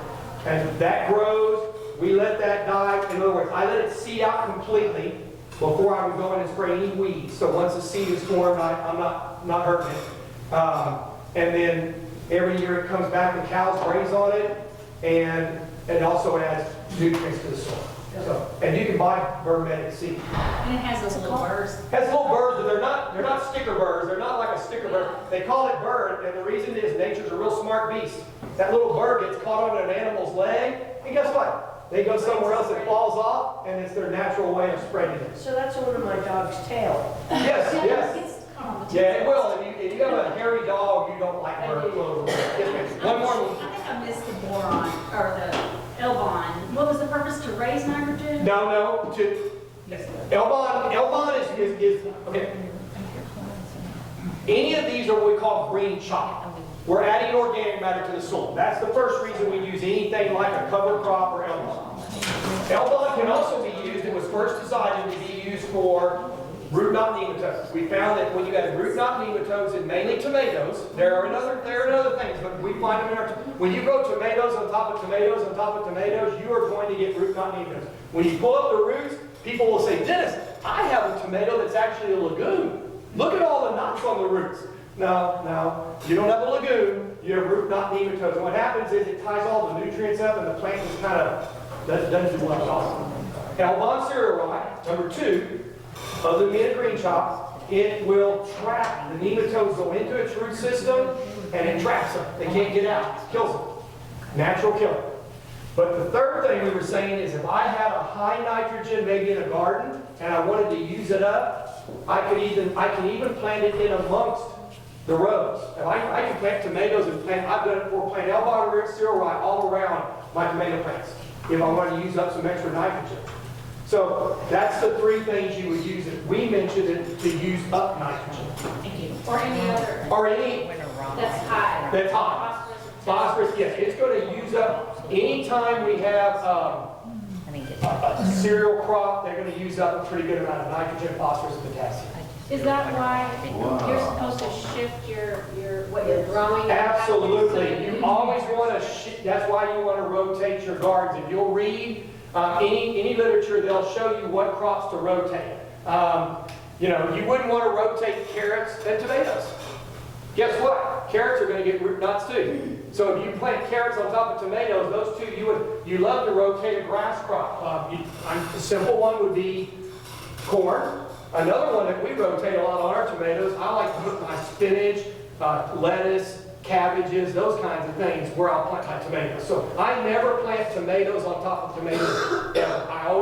There's my fall tomatoes, my spring tomatoes will be on another part of the garden that's had something that, and if you'll go to any literature, they'll show you what crops you can switch with, rotate with. Good point. Oh, yes, sir. So what you're talking about for the class I think here, I've lost track of what we're talking about. what the conversation has led to currently, they can go 6 months from now, if it comes back up as a question to them, they can go into Texas AgriLife and find out what is best to rotate. Absolutely.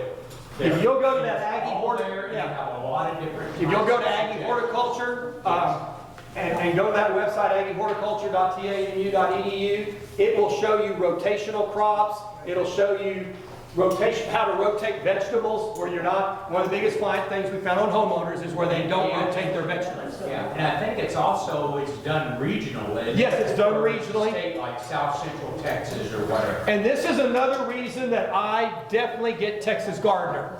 Texas Gardener every year will have an article about rotational crops, green chop, how to rotate vegetables. They have a really good one regionally, but Aggie Horticulture has one by region. So you pick our region, and it talks about different ways to do some of the things we just talked about. Thank you, Dennis. No, thank you. Just on the whole idea. She gets one more because we use her as a guinea pig. Okay. No. In terms of educating homeowners, is that something that could be done at the city level, or like teaching, if you were to teach a class or a master gardener, somebody to teach these classes to help educate? Yeah, I would recommend, this is me. I would focus on, and I do this now, I love to talk to garden clubs. Garden clubs think they know everything. Most of them are specialists. They're really good at like a roses, or they're really good at something. I love to talk to garden clubs. We live in River Chase subdivision in New Braunfels. They'll have me talk 3 or 4 times a year about different topics. Really short, 30-minute talks. I find that most of the people come into the garden club meetings, you have the 4 or 5 that know everything, and I don't mean that negatively, and then you have the rest that come that know nothing. They move to a subdivision, and they are trying to learn everything. So garden clubs are one thing I focus on. I love to work with, if I know someone with city council or county government, we have worked a lot with focus groups that they put us in touch with. They'll say, hey, most city councilmen and county commissioners have groups they work with, and they say, hey, we could really use someone to help with that. What you don't want to do is force feed the information to someone, because number one, if they're not willing to take it, they're not going to listen to it. Number two, you never want to come off as I'm smarter than you are. Because what I've always learned is every time I give a talk, I usually learn something back a lot more. We did a talk on bees, and I knew very little about native bees, our native bees. And I learned so much from this person at the Ladybird Wildlife Center, talking about native bees. Our European honeybees are all imported, and I learned so much about it. So you'll learn as much.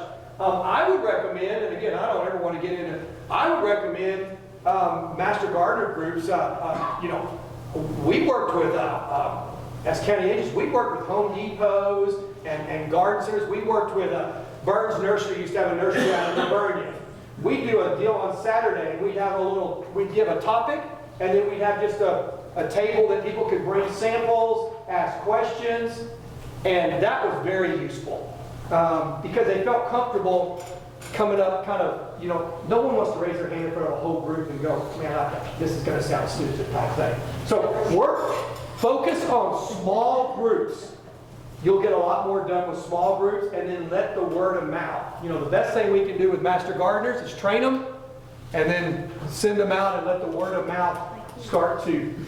So I would work with city, garden clubs, county groups, and let them provide maybe some focus groups that they like. Every county government, city government person has some little groups that their pet peeve groups that they'll put you in touch with that you can help with. Well, who else is like you, though, that knows all this stuff, that you can only be in so many places at one time? Well, I know a lot of senior master gardeners that are really, really, really good. I mean, those 2 guys right there, well, half of this crowd over here, I could put them at a table and I would never have to say a word. They can answer. Because where does most of the knowledge come from? The books? No, experience.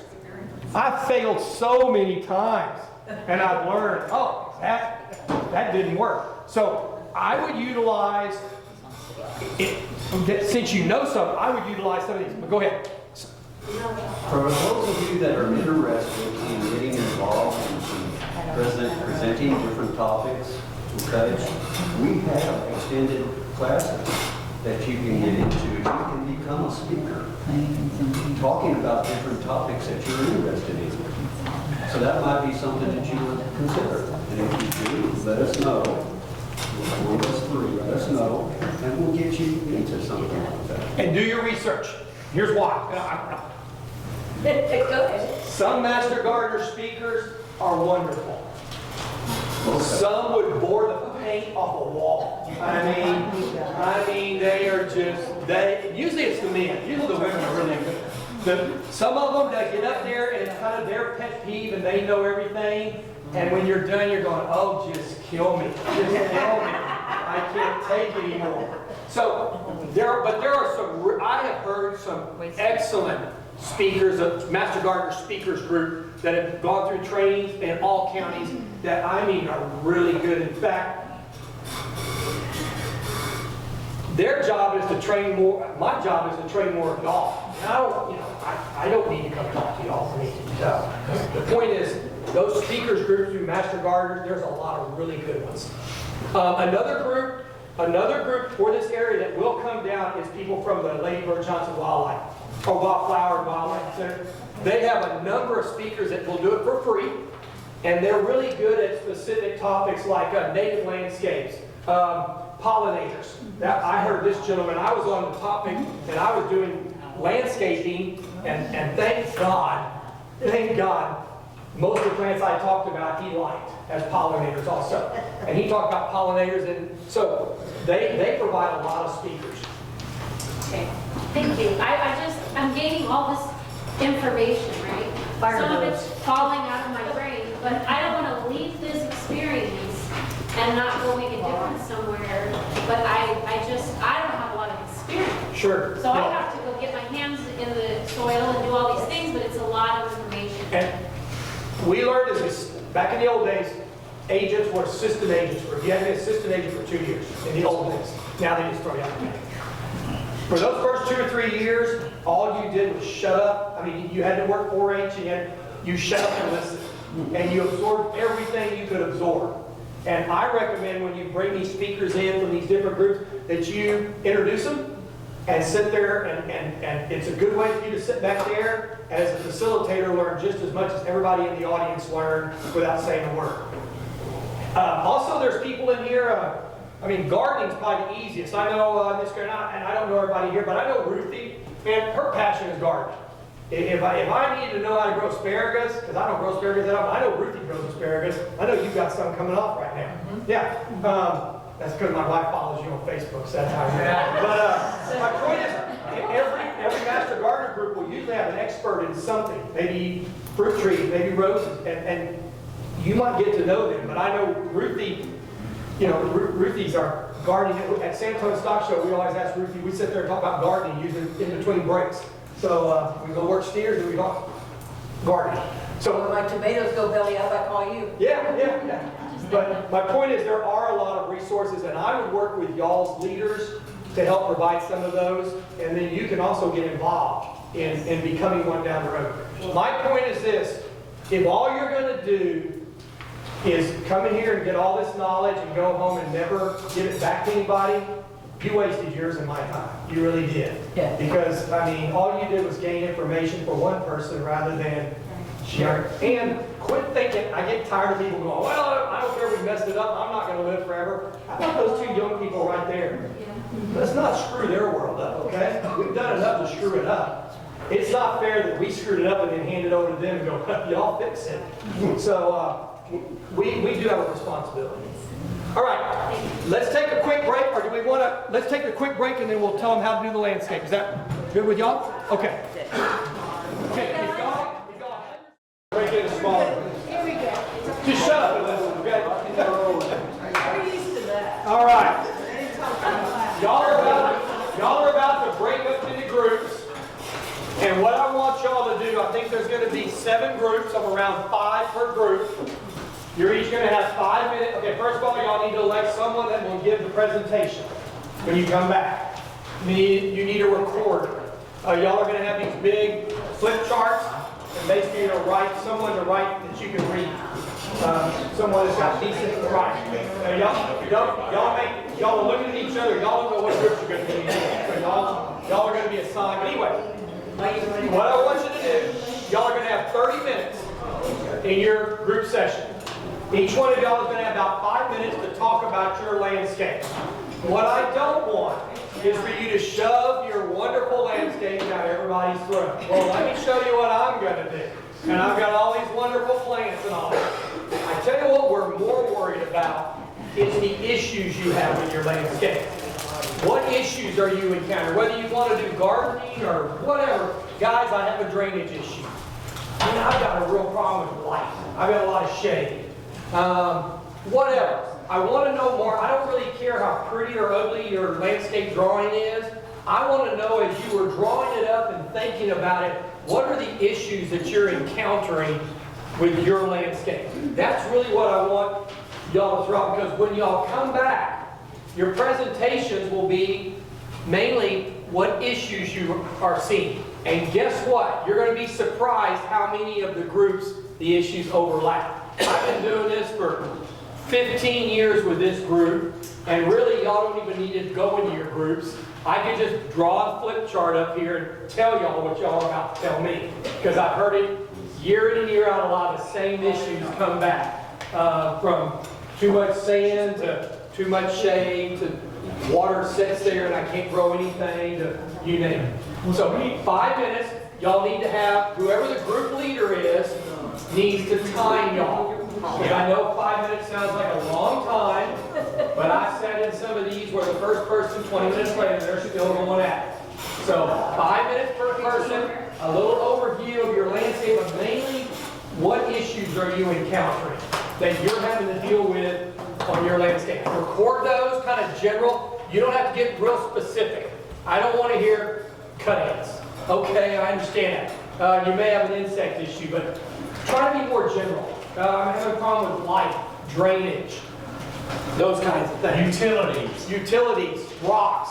You know, those big issues that you're going to have when you put in your landscape. Put those down, list them, and then y'all's group will come back, and let's say David's the group leader for group 1. David will get up here. 3 to 5 minutes. That's all you got. You're gonna basically say our group. These were the issues that our group covered up. They'll keep them, and then y'all have 7 groups. No, we're only going to have 5 because we only have 27 students. You'll have 5 groups, which is about average, and we'll post all those up, and then I'll come back at the end and kind of review over what y'all said and sum it all up. All right? You're going to critique us. Yes, of course.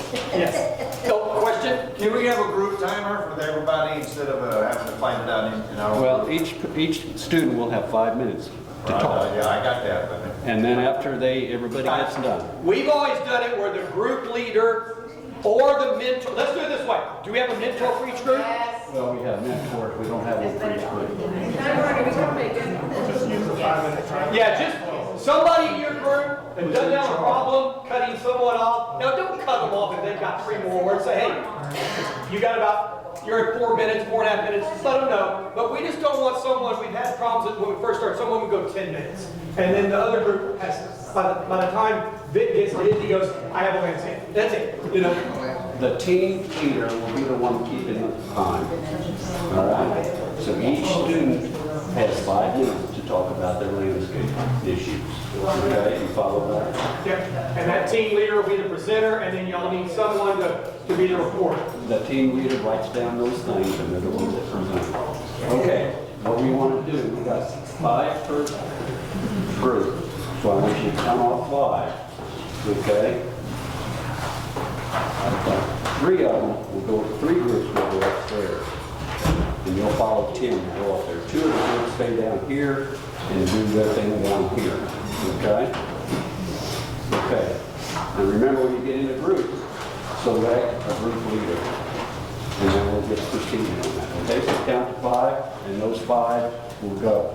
So you'll have 2 sheets of paper like this that you can use. We have a heavy-duty magic marker that will be, we'll tape them up on the wall when everybody comes back, and we'll have heavy black magic markers that will be easy for everybody. Unless she's cheating myself. She's got it again. Okay. So, come on, let's get going. So this first go here, you all can go. You'll get the first group. You're going upstairs. Oh. Ooh. And I don't know if you'll have to select your group leader. Okay, who has the group leader? The Howell Halls of upstairs.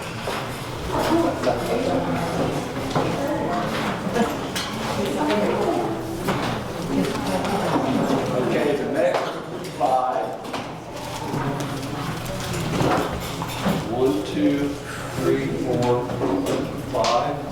Y'all are the next group.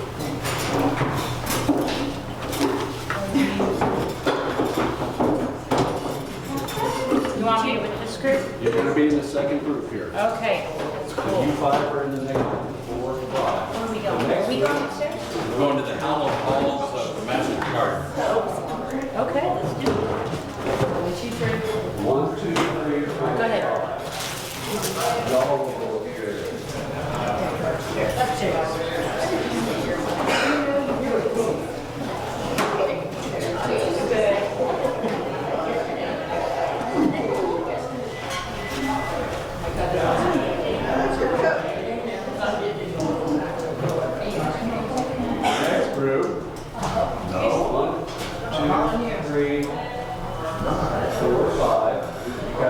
down here. And do it the proper way. What are you talking about?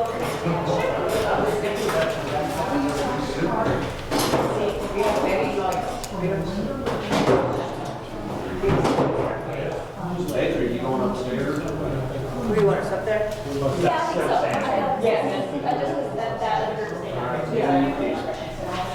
Get in. We could do right over there. Okay, that's free. We don't mess with anybody else's stuff. Right.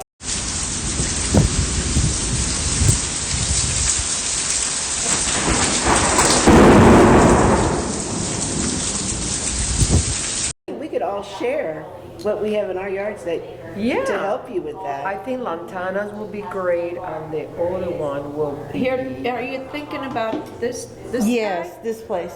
That's him. Okay. It's in Converse. Oh, okay. Yeah. Yeah, and it's all he carries is natives only and natives. pollinators. Converse. Yeah. What is it? What is the business name? Pollinatives. Pollinatives. Oh, pollinators. Pollinatives, yes. And he's always bringing in new stuff. I've been wanting to go there after the He's classes. amazing. Yeah. Do you have the address there, or something? Yes, hold on. This was 4 days ago. Pollinatives. You see something like this, Insurance. something like this. Oh, yeah. Mr. Allen, maybe something like Yeah. this. Yeah, that's the salvia. Yeah. Salvias are amazing. Yeah, and there's so I many would turn different. it into a big pollinator. Yeah, It's native garden. 101 South That is- Street, Converse, Texas. 101 South Street, You don't need a lot of water. Converse, Yeah. Texas. And there's so many different 78109. varieties, like there's the pink, there's the red, Okay. there's the red and white. Who's next? How about you? Yes. I don't have a lot of problems. I'm mostly doing things in containers right now because the soil is just clay for me. So there's a good place on them. Yeah, I haven't been. That doesn't drain very well? Very well. So yeah. Are you thinking about doing some raised gardens and Yeah, then so I have amend it? raised bed gardens. Okay.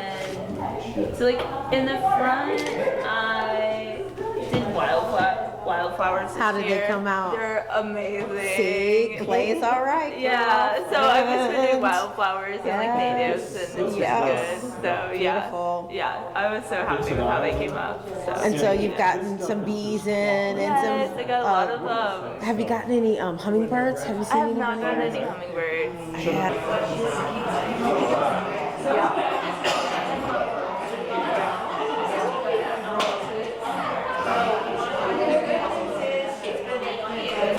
Don't you go running off.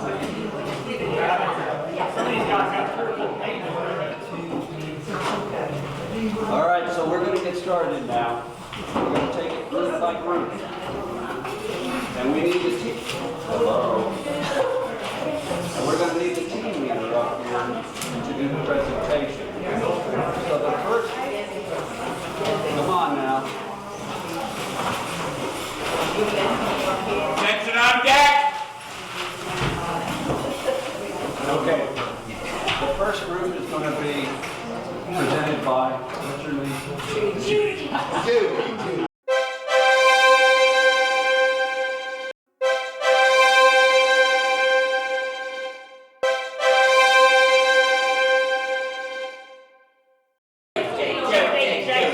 So Judy, come on up here and do your thing. This is the things that she, her group came up with. Okay? So do your thing. Okay, so our group was me, Casey, Lisa, Lindsay, and... Yeah.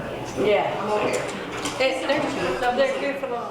Anyway, so we talked about what each of us had as an issue. The first thing we talked about was water and drainage. We had an aerobic system. One person had an aerobic system and she had a slope, so the water from the aerobic system would come down. And we tried to figure out how to give it some life to it. And it was, drainage was with rain gardens and stuff like that, French drains. The second one was time and money. We either have time or we have money, but we don't have both. There you go. So, that was an issue, sunshine shade, and especially the wind that we've had a lot lately, and how to deal with that wind. We were lucky because we had somebody who lived in Kansas, that was Casey, and she told us about hedge trees and how these hedge-borne trees can help with the insects also. The thing we talked about for wind was the sage trees out in West Texas, how you have all those sage trees that kind of block the wind also. We talked about hiding ugly items like your air conditioner, and that's where we were, the Vitex, we planted a big Vitex, or somebody planted a big Vitex, and then that Vitex, we use that for, to hide ugly things. And so, then we wanted something to make our garden prettier, because sometimes our gardens could just be gardens, and we want them to be gardens.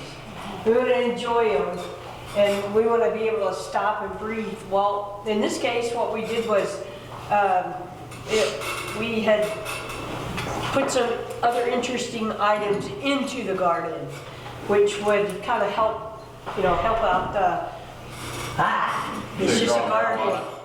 Yeah, like a rock or a swing or a water feature, okay? And then how to add excitement, how to get really, enthusiastic about going out to your garden. And those are our things we came up with. Okay, we'll do it. Are we ready? Yes. My name's Lisa. I represent the group called the Black Eyed Susans. That's the second table here. My name's Susan. A boy named Sue, that's correct. So what we did collectively was identify some common issues that we had amongst each other, and then we looked at mitigation strategies to address each of those issues. And the first, of course, is our soil in this area. And what we thought, most of the soil is just, it's usually pretty horrible. Either we don't want to mow, that's me, so I just mulch over everything so I don't have to mow ever again. But we also have issues with different soil types, with cracking, and how do we address those issues, either with fill or sod. Water is an issue, either we're on public water, well water, but water is always going to be an issue. So how we address that was either through irrigation, a water collection system, but also plant selection to work within our means. And then one of the issues was privacy, which I thought was interesting, whether that's from, I don't want to look at this like a road, I don't want to hear the noise. So how do we address that? And that's through hedges, vertical type of growth, vertical raised beds, a trellis system, or using cattle guards so that we have a vertical type system. And then another thing is utilities, whether they're underground or above ground utility systems, whether it's an electrical box, irrigation systems, sprinkler systems. We talked extensively about that. And there's a free service that you can call, and they'll come out, especially in these new subdivisions, where they'll map out any underground utilities for free, so that when you start digging, you don't get electrocuted or bust a water line. We also addressed solar load issues, shade, and wind issues. And really, again, you have to do your survey, and that's a survey of which way is north, east, west, where is your solar load during the day, looking at the proper plant selection, and how do you use those things to your advantage instead of working against them, and how we can just work and have a beautiful garden or growing space within those. Any questions?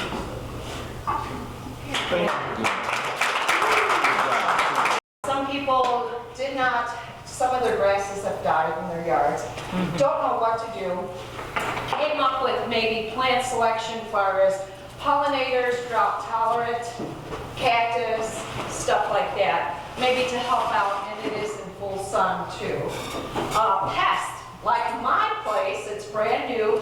I've got these big, huge holes in them, and I think it's armadillo. I have also a mold problem around my yard, around the garden and stuff like that. It just sucked up one of the cauliflower plants. I found it halfway pulled underneath the hole, and it's like, oh my goodness, what to do, what to use for that.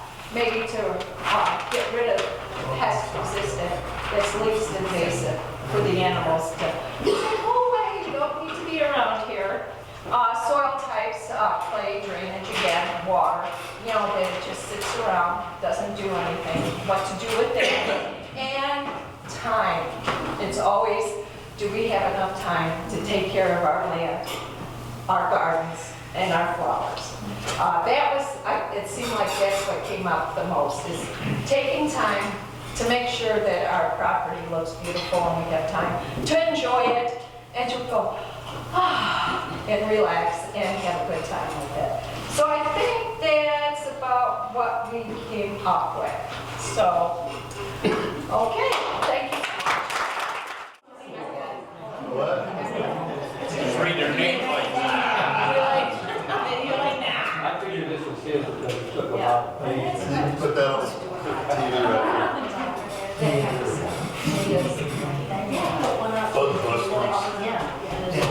Bug busters. He didn't say we had to have Okay.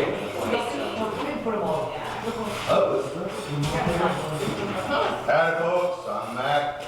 We don't have a name. Bug busters. Okay, we have, the same problems as everybody else. One of us has entirely too much time. Didn't know what to do about it. Either cut down the trees or start looking for shade by the plants. Part of it was curb fill we talked about.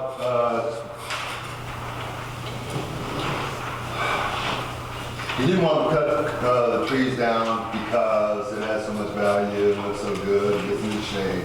So they got to go to plan B, and that's the shade plant. I have a Vitex in my front yard. My front yard is about the size of that table. It's a little bitty. One thing people are going to see, that's it. I'm not worried about it. We were talking about the use of shade cloth. Sun being brutal. I've got some on order. 50% is good for tomatoes, I found out. So, and I got some like they had at the hydroponic place that I can't wait, man. I can't get to that. I can't do my whole garden, but my tomatoes are my babies, so they get the shade. I'm trying to figure out your shorthand here. But full sun. What? You can do it. All right. I don't know what this was. You weren't listening. All right, Tammy has well water. I didn't hear So calcium. it's really high in calcium, because it's well water, she can't have an aeration system, kind of like what we've gone through in class. But she is collecting rainwater, that is one of the things she is doing. And then one of the yours. Yeah, I'd like to do. Like I said, I've got a little Vitex. Now my backyard is 50. I've got raised beds, 4 foot by 8, got half a dozen of them. That's right about 200 square feet of garden. Not enough. So I'm doing intensive gardening and all this kind of stuff. I've got good drainage, everything. My backyard was at an incline, so I had to fill that, reroute from the neighbors' drains are pulled where all their overflow doesn't take this. It would stand. The back half of my backyard was underwater. Now it all does that to the neighbors, so they don't even know why, because we've got the privacy fence. Yeah, I'm just trying to make the best of what I got, what little I've got. It's so much. Well, my wife, my wife put in we just put in a she shed, 12 to 16 she shed. My backyard, my garden's here, the shed's right there. That is sound, so I was concerned that big ass shed would be blocking sun. Man, it just barely touches the size of the beds. I'm okay. So what was a potential problem for me turned out to be great. Now I've got 12 more feet of south facing wall. So I grow stuff on. I'm gonna do the same with my house. It's another 40 feet. That's another 200 square feet. That, I got as much from those 2 little walls as I've got in my half dozen garden beds. I don't know. I just gotta let you want to do it? All right. Okay, so Peggy, she has lots of shade and not that much soil. She says that there's about 3 inches of soil and then it's just rocks. She wants flowers and it's a real issue because of the rocks and lack of soil. Talked about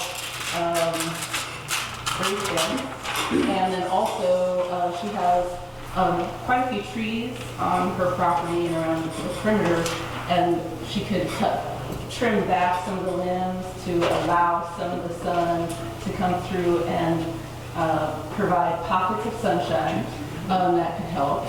And she has bees, so she wants those bees to get plenty of nectar, and that's why the flowers. And mine, I have big dogs. They run around in our little postage stamp yard, and they really tear up my grass that I have, and then they lay in all the south side facing walls, so there's no grass there, and then there's grass in the middle, but now they're laying some themselves and run around, watching the people run on the sidewalk. So I have beds in place. I have a bed that's a low light, and it's about 3 hours, so I'm going to plant shade loving plants there.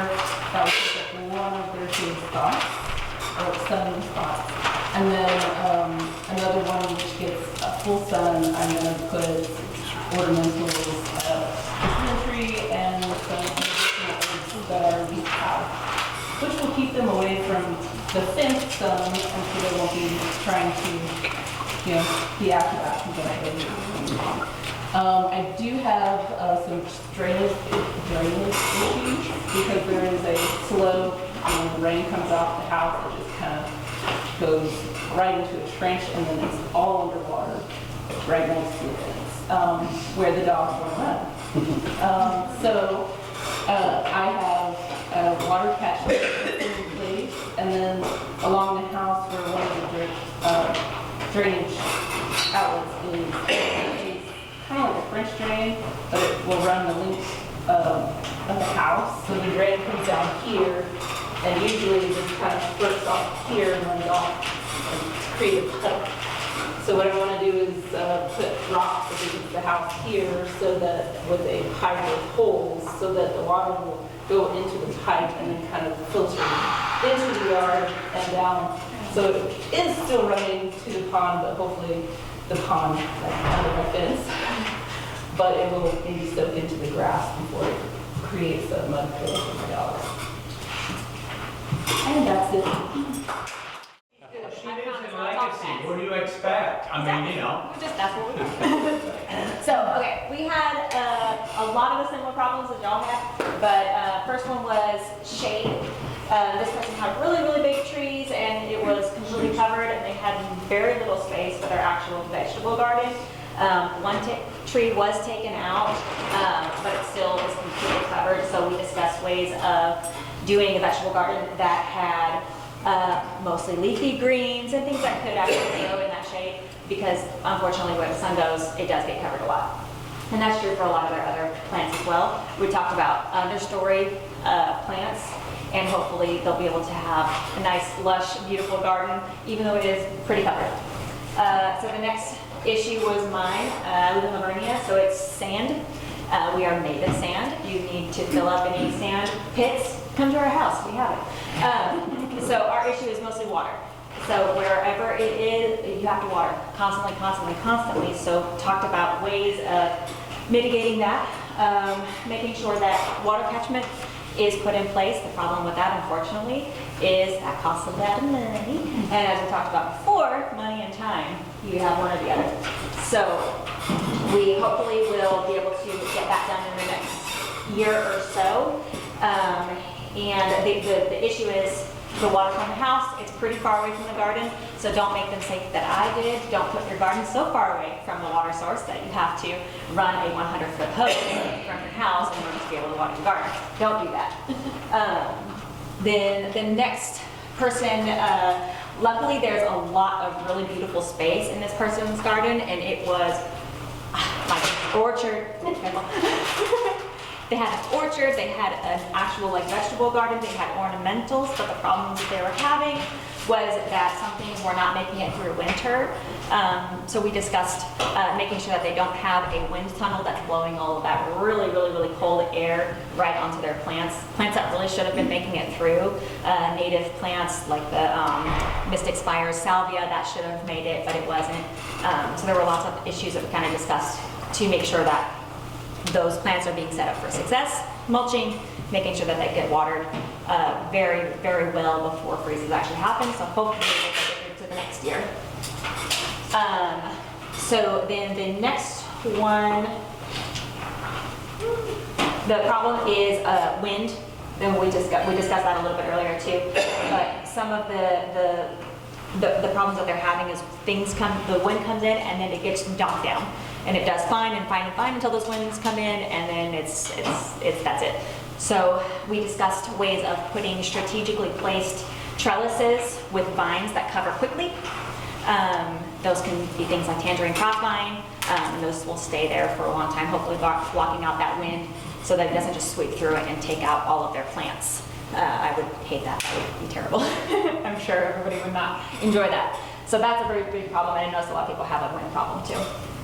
And then, luckily, somebody had no problems. I couldn't even imagine. I was like, oh, but all you have to do is marry a master gardener, and then that's what makes it so that you don't have any problems with your garden. If we were all so lucky, right? That's all you have to do. So luckily, they have a lot of things that, anything that comes up, they're getting on it very quickly and making sure that that's handled quickly so it doesn't become a major problem in the future. So a lot of what we learned here in class, making sure that if you see something, make sure you're dealing with it, because usually if you're seeing it, it's already been going on for a little while. So that's pretty much what they talked about, and I noticed a lot of things were essentially what most of the other groups are having problems with, which is what he said as well. So yeah, I think that's it. Okay.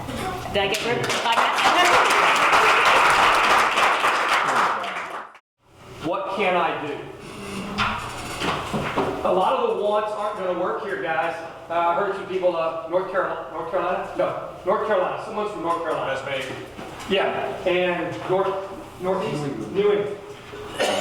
North Carolina, California, parts California.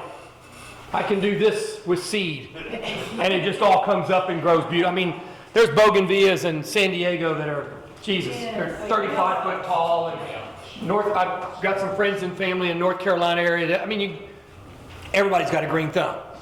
We get a lot of people coming to Texas. Folks, Texas is hell. It's just, you go to Texas and you step one. Yes. I mean, and I was born and raised here, but what I'm saying is originally a lot of people came to Texas because there was no other place left. They just sent them to Texas. It is a tough environment. So we're going to have to get over this, I want this, I want this, I want this, I want this. It's going to be a lot of times, we cannot change the environment. You know, the wind, it's not going away, folks. The intense sun, it's not going away. The hard water, it's not going away. So we're going to have to, one thing I'd like to hear is go from I want this to saying, you know, these are the things that I can do. So the other thing is, if you go to the Lady Bird Johnson Wildflower Center, one thing they said is, folks, drive around Texas in the summer and in the winter. It's brown. It's brown. Let's just be honest. I want my landscape to be green year-round. It ain't gonna happen, folks. I'm sorry, but somewhere else. It's not feasible. If you drive and look at most patches, now we'll get a wet year every once in a while, but under normal years, mid-June, late June for sure, late June, July, August, and the mid to late September, it's brown. And But I want this beautiful landscape that's all green, flowers growing, vegetable gardens perfectly healthy, fruit trees are producing like what? See, even though the chart doesn't, it's not feasible. We've got to come to a realization of where we live. Now, I'm not trying to be negative. We can do some things, but we can't go, I want it to be like North Carolina, or I want my landscape to be green year-round. Folks, those days are over. The other thing is, the biggest trend that we're going to see in the future, this is research showing, is water collection. We have very poor water quality. Our groundwater is poor. It's not that it's got a lot of sodium. And then you get over towards some of Wilson County and Karnes County, they do have some sodium problems. Main problem is our water is very hard. If you're watering pot plants, let's just say you have some big pot plants, containers of any type, during the summer months, if you're using city water with that and the chlorine, or even a well water with hard water, you're not growing them, you're just barely keeping them alive. That's just the reality. It's a high pH water going on plants that don't like high pH. And if they're in the ground, it's a high pH water going on plants in a high pH soil. So rain collection is research is showing it's going in. We fought it at our house. We had some small decorative rain barrels, and finally, this last year we put a 40,000 gallon rain collection in coming off our roofs. I haven't had to turn the water on since then. 40,000 gallons, it's a lot of water, folks. And it comes off the roof. We've got a simple sump pump. I don't make it complicated. Got a simple pump I turn on with water hoses. I can feed my sprinklers, I can water my garden, I can water my pot plants. I've noticed that the plants, you don't need a 40,000 gallon one, I'm not saying that. But we're going to have to go, our rainwater is so much higher quality. It's a little acidic, which is good for us because most of our stuff is higher pH. So we're going to have to look at that. Now we don't have to put a 40,000, but small rain barrels go a long way. I know people that will do a couple of rain barrels and they'll water all of their outdoor pot plants and indoor pot plants on that and never use well water, city water, or any of that. I think we're going to have to look at that, and small rain barrels can be done almost for free. I know a lot of friends that live up in the Mason, Brady area, all up in that country. They buy these places and they get them inexpensively compared to the others. They find out there's no groundwater in there. There's no underground groundwater. So they're having to put in rain collection for all of their water, drinking water but we're going to have to use that because our water quality is hard and our plants are not going to thrive on it. And all you got to do is take a lawn and use your sprinkler system and water it. Wait till after the first rain and see the difference. It just greens up and grows so much better. You go, my God, I've been putting water. It's a different quality water. So we're going to have to look at rain collection, even small ones. The main goal is put a small few decorative barrels. We've got a couple of decorative barrels. They tie into the landscape. No one even notices them, that we use to water all of the pot plants on our back, out on our back patios and that. And they thrive so much better than using city water or even well water. If you are using well water, I would recommend one thing.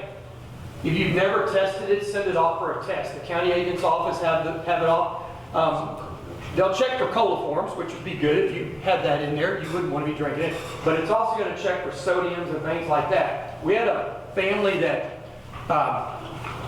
put in their landscape and they were watering it with well water, David Moy, over in the Poth area. And man, I mean, everything was just, it looked horrible. Well, he tested his well water. It was done by a company that did an excellent job. They knew the water source as well, 450 feet deep. That's a deep well. High sodium levels. High sodium levels. He can no longer use it. He was killing oak trees that he had planted. It was doing a lot of damage. When he would water, the ground would turn to concrete, with all the sodium in it. You couldn't get water to even penetrate. So if you are using a well that you haven't tested, get it tested. We recommend testing our wells once a year, if nothing else, if you're living off a water well, for coliform. E. coli can get into our water sources and it can make you very sick. It's the same E. coli that you can get from other things. Yes, ma'am. Is there a way to fix a contaminated well? Yes, there are. They have, now, if it's coliform, yes.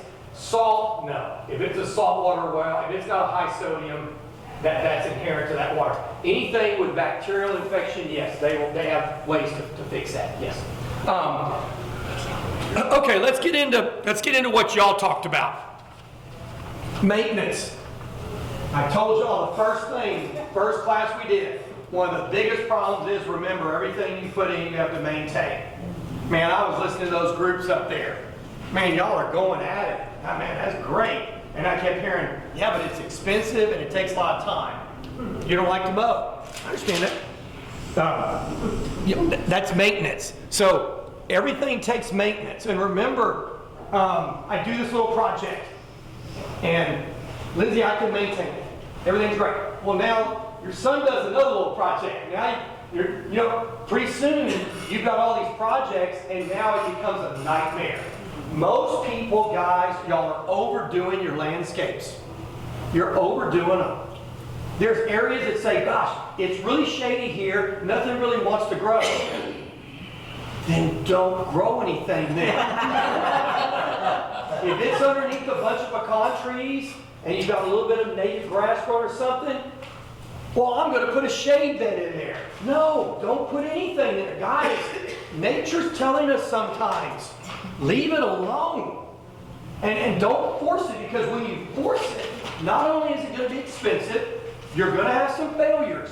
But even if you don't have failures, the maintenance is going to be tough. You're forcing an environment in an area that doesn't need to be forced. And yes, you can do a little selective pruning. You can bring the canopy up some. I agree. But you can also, I've seen people that have done selective pruning and the trees look horrible. They don't look natural anymore. And yeah, you can remove a tree that needs to be removed, but don't, well, I'm going to remove some trees so I get more light in here. Really? Come on. Anyway, so light and wind is an issue. Guess what? Wind's not going away. During this time of the year, we're going to get winds. I wish the wind would go away. We're trying to spray pastures. I can't spray. I spray from about 6:30 till 8 in the morning, I'd shut it down. Yeah, you can do some wind breaks, you can do some latticing, you can do some different things. I understand that. And then there's certain areas the wind is going to be an area right there where it needs to be more, just leave it alone. I can't plant my garden right there, for instance. The same with light. I know they say that gardens need full sun. I disagree with them in Texas. I disagree with them. We have our garden planned out to where the trees, we have a couple of oak trees that give it a little shade late in the day. Not full shade, but so those tomato plants that need full sun don't get full sun. They get a little evening shade. So I need to put that in your thought. I don't like total sun for my garden. Now, I know that's going to go against some people's thought, but full sun in Texas is death. That's what that is. Yeah. It will, we need a little bit. I would like to plan my garden, whether it's in containers or in the ground. Containers are easier, obviously. I love to see a little bit of late evening shade on those plants if you can. Soil type, that's another thing. Guys, you're not going to make those sands ever be high in organic matter. I've literally been in Lavernia, Texas, when I was county agent in Wilson County. We had a guy that would add huge amounts of compost every year, and the soil just chewed it up. I swear there's someone in China getting huge amounts of compost coming through their soil, and they're just going, oh my God, our soil's wonderful. But those deep sands, you're going to have to, I always tell people when they move to Lavernia, especially when they move from other areas, drive around, don't look at other houses. Drive around and kind of look at the landscape, look at what's out there and growing, and try to move some of that in. For instance, whether you like them or not, mesquite trees are going to grow in Lavernia, Texas. They're going to grow. And a mesquite tree can be a very pretty ornamental tree in your landscape. But everybody goes, I'm not growing a mesquite. Well, I don't like them in my pasture all over the place. But in Lavernia, Mesquite, Stockdale, there's a number of mesquites growing. You know, everybody wants to plant some trees that really don't do well in the sand, but we're going to have to adapt our landscape, and here's why. All right, you look over an area, and it might be 1,000 acres that this makes up kind of this landscape area. In other words, the soil type becomes similar, the terrain, and guess what? You bought a half acre of it. You might have gotten the good half acre, or you might have gotten screwed. But the point is, you want to make, I'm taking my half acre and I tell you what I'm going to do with it. No. You got a piece of a more bigger situation, and you need to adapt to your spot. And I guess I'm getting tired of people are going, no, this is what I'm going to do. No, you're not. I'm sorry, but you're going to fail. I see these programs, and they see these beautiful landscapes, and here's what we've done. And I know I love Texas Gardener. Texas Gardener's one that it's on PBS or whatever. Well, I know Central Texas Gardener. Well, I know the producer, and I know Central Texas Gardener's on it's on PBS or whatever you want to call it. And it's really interesting. But I know one of the producers. The places they go to look at, a lot of money and a lot of time are being spent on those places. A lot. And a lot of them are having people come in that work them more than, they always say, we like to piddle here and we like to piddle there and we enjoy piddling. Yeah, that's what they're doing, and they've got crews coming in and working. Yeah. So they're beautiful landscapes and they are functional, don't get me wrong. But it costs a lot of money sometimes to do some of those things. It really does. We're going to have to adapt to what we've got. We live in Texas. It's not going to look like a park the entire time. That's why I told you when we did your class, live on your place for just a little while and figure it out. Where does that water drain? Where is that light? Where is that wind? No, everybody wants to get in. They want to plant their landscape, get everything put in. Then they realize, uh-oh, water stands there. Wind cuts through here. It's too much light. Oh my gosh, I didn't realize when I planted my garden there that those 50-foot pecan trees give too much shade. So we've got to take your time, adapt to what you have, and you may have to adapt your mindset to saying, I can't grow a few of the things I want to grow. I just can't do it. Not here. I guess the other thing is, if I brought to Tammy's place, if I brought 10 landscape architects, all of them are going to have different ideas of what to do with that. All of them. Most of them are going to be fairly high maintenance. They're going to be pretty, but they're going to be high maintenance. I guess the problem is I've seen a lot of these, quote, low maintenance landscapes on Central Texas Gardener and on a number of other places. That's on the TV screen. They are not low maintenance. You also have to watch, for all of y'all that live in Lavernia, Stockdale, we live out in River Chase, but it is out in the country. You need to watch when you put these landscapes in that are just solid plants everywhere. There's things called snakes. And I've seen so many people getting bit in the last, one in Lockhart. They have a beautiful native landscape, but they have no spacing between them. They wanted to make like a prairie. They wanted to look like a prairie. No problem. She was out there, and I've told her over and over, she moved from, of all places, South Carolina. And she was out there working, and I always told her, I said, like when you do your garden, we always used to take an old 3-iron and kind of go underneath the green beans and that. But anyway, I told her when you're in there doing some doing it on your landscape, we gave her a cow working pole. It's just a stick that, and I said, you need it? Well, she reached in the other day, got bit by a rattlesnake. It didn't kill her. It didn't make her feel very well. She had to go to the hospital, and her arm is swollen up like this. But the point is, you do need to be thoughtful about that. There are, and especially if you have, remember what we said, adapt your landscape to your situation. You say, well, I'll think, what if you have grandkids? They come. My granddaughter doesn't think about it. She goes out to the garden, she sees a tomato, she reaches under there and pulls it. You know, in gardens, that's the prime spot for a rattlesnake. They lay in those shades. You know, when you harvest watermelons out of Floresville, there's one that goes in the front that makes sure there's no snakes, then the other ones are coming there and cutting the watermelons. So my point is, we have got to do a better job of adapting, and that's part of your job as master gardeners. Yes, Paul? Wouldn't it be a good idea for people that are in that situation, like sandy areas and whatnot, that aren't able to plant these decorative plants in the soil? Why not get decorative containers and use decorative containers and modify them to where you know, for around your house that look good. You know? That is a thought, and I like it. If I'm going to use containers, I'm going to try to use larger containers though. I find smaller containers is a watering nightmare. I mean, during the summer, you literally have to water them every day. But I do use containers a lot, but I like larger containers. You see that now the galvanized water troughs that they're using. Man, I could buy a galvanized water trough for my cattle. Now I can't afford them because all you horticulture people are using them, damn it. But you know, larger containers are going to be a little more functional because they'll hold the moisture longer. The small containers will not. We're going to have to look at doing more of that. Some of this sandy soil, it's not going to grow much other than mesquite trees, oak trees, and Bermuda grass. That's what it loves to grow. Watermelons and grass burrs. And most people don't want a watermelon, you know, patch in their front yard as their main landscape item.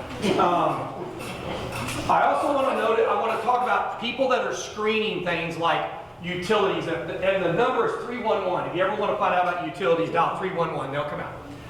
I have seen more people in our subdivision that are trying to screen utility areas, and they bring more attention to them than before. I mean, literally, they try to screen them, and it's like, my God, you took your eyes and went right to it. And remember, we talked about that. Try to bring your eyes away from the things you don't want to see. But this one gentleman had a big electric box there, and he put all his sinizas and artwork, yard art around it, and the first thing you see, your eyes go right to it. You go right to it, go, what is back there? You see this huge utility box. So screening is one thing. Highlighting it is another thing. Plant selection is going to be everything. But you're going to have to become realistic on what plants will grow. I also like to do, and I still do this around our subdivision, I'll still drive around and look. And you'll see a plant and go, wow, that plant really does well here. And we're going to have to do more of that. Like in our area, we find that Russian sage grows really well up in our rockier soils. It's very drought tolerant. It has the beautiful purple blooms. The butterflies love it. And it's sage, so the deer don't eat it. It does wonderfully. But we're going to have to learn. And I know there are some landscapes in Lavernia and that have some adapted plants that will work. Salvia gregae works fairly well in some of the sand. But we're going to have to adapt. I guess what I'm saying is, make sure. And aesthetics, we're going to maybe have to adjust our aesthetics. All of us want that landscape that is that. Or we've seen the ones that, folks, when you get 2.5 years of rainfall in 5 years, you don't get that. Without a huge water bill now, but when you try to water that with city water, or even our well water, you don't get that. That is a combination of soil type, by looking at the plants, under 7 pH, and probably higher rainfall areas than we've got. So everybody goes, Dennis, I've gone and done landscape jobs, they'll show me, this is what I want. And I'm just trying to be honest, well, you got two options. One is you're not going to get it. Two, you can't afford it. I mean, once we put it in, that would be a maintenance nightmare. Like the knockout roses, don't work well here. Knockout roses will work well here. Trying to grow the roses like that, it's not going to work, folks. So we've got to become realistic. Is is this a house of anybody in here? No, that's in Seaside. Okay. It's in Port Aransas. Yeah, well, I figured that part was still, see, that along the Guadalupe, but it looks like, ooh.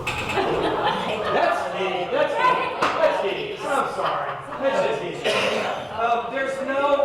There's no rhyme or reason, it's just a whole bunch of pots. Well, read the bottom of it. It says Bro, Class 40. That's right. That's meter. Oh, yeah. There's just not a lot of rhyme or reason. Now, don't get me wrong, in that area of the state, you're gonna have a lot of salt issues in the air, so you're not gonna be able to grow a lot of plants. Anything broadleaf, like philodendron plant, they're gonna burn. I mean, so you're gonna get stuck with a lot of plants that are more succulent type. But I would rather cut down the amount of plants and go with maybe larger containers of that. There's not a lot of things. No, that's really.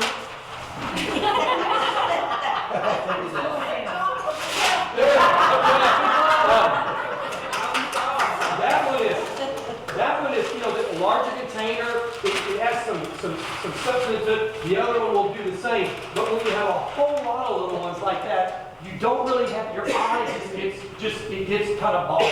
So we need to think about that. Now, if you like that, fine. I don't know about you. That would scare the hell out of me. If I'm down there, one of those is going to get knocked off on my head, I guarantee. And how they keep those on the ledge along the coast there where they get the wind, I don't know how they do that. That's amazing. But they better have something, because I mean, anyway. I don't mean to be negative to y'all, but what I would recommend is get to know your landscape before you do anything. Get to know your landscape. Soil type, drainage, sun, shade. Then be realistic. Drive around, look around, what's growing in my area, what's not growing. And then go, okay, what can I grow? And then, of course, personal. I don't want to mow. I love to mow. I love it. I solve most of my world problems while I'm mowing behind a push mower. Amen. To me, it's therapy. But again, if she doesn't like to mow, then she needs to plan her landscape, and that's where a landscape architect will come and say, well, here, we need to put this angle, but you don't like to mow. Well, then that wouldn't be the answer. So once you know your landscape, once you then have looked around and said, what does grow here, what doesn't grow here, Lavernia and Stockdale, they're evil. They're evil places. That sand is tough. It is tough. We lived in Schrader, Texas, outside of Goliad when I was an agent there. Same way. Just sand, it grew post oaks and Bermuda grass. That's what it grew. And we had mainly post oaks and Bermuda grass and a real nice garden. We quit fighting it. So, and then finally, put in the amount of landscape you can maintain. Because we said earlier, except for the two young people here, the rest of us are already adults, and guess what? None of us are getting younger. And we're going to have to do it with water. Water is going to have to become an issue. Folks, it's getting drier. It is getting drier in Texas, which was already dry. And we're going to have to look at, I really would like, and I'm not promoting this, rainwater collection is going to have to become more and more and more important. It really is. Our garden, since we've gone to rainwater, watering our garden in between the rain, it is, we do, if y'all know the rodeo tomatoes, we're one of the growers for them. So we have to actually weigh the damn stuff. And so since we've gone to rainwater, we've doubled our tomato production in our garden. Wow. Everything the same. Just rain and New Braunfels water versus rain and rainwater. We have doubled basically everything, but we weigh our tomatoes and all that for that rodeo tomato thing, and we doubled our production.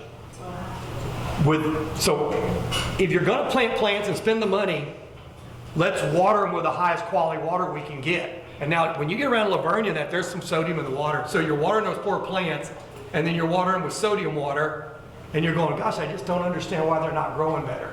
I'm just surprised they're growing at all are live. So anyway, I know that didn't answer your questions, and even your charts got mad at me and fell on the ground, but y'all need to go home, get to know your landscape. What kind of soils do I have? What's my drainage? Then find out, okay, what will or won't grow? You know, like I said, if you're using some wall space, what would I like to do? Can I do that, and what can I do it with? And then go slow. Folks, go real slow, because the maintenance is going, I guarantee you, if you think it's going to be 2 or 3 hours a week to maintain it, triple it. The maintenance is like a remodel job.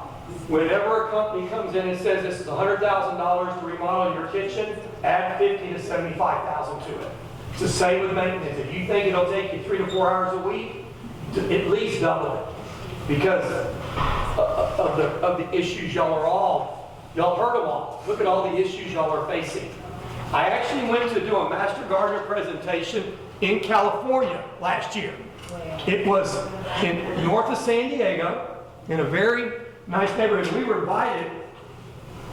They did the same thing. Their only complaint was, a few people said, I can't get some of the pink plants in my landscape to grow as pretty as the purple ones. They had no issues. It was just no issues, none. Everything was perfect. It grew perfect. Just one person said, for some reason, my pinks aren't growing as pretty as my other colors. I go, my God, these people are spoiled. Come to Texas. I was going to say, they're moving to Texas. Yeah, they're moving to Texas, and then they say, why won't any of my colors grow? So, like I said, I don't want to be negative, I really don't, but y'all brought up some of the points, and listen to what y'all brought up.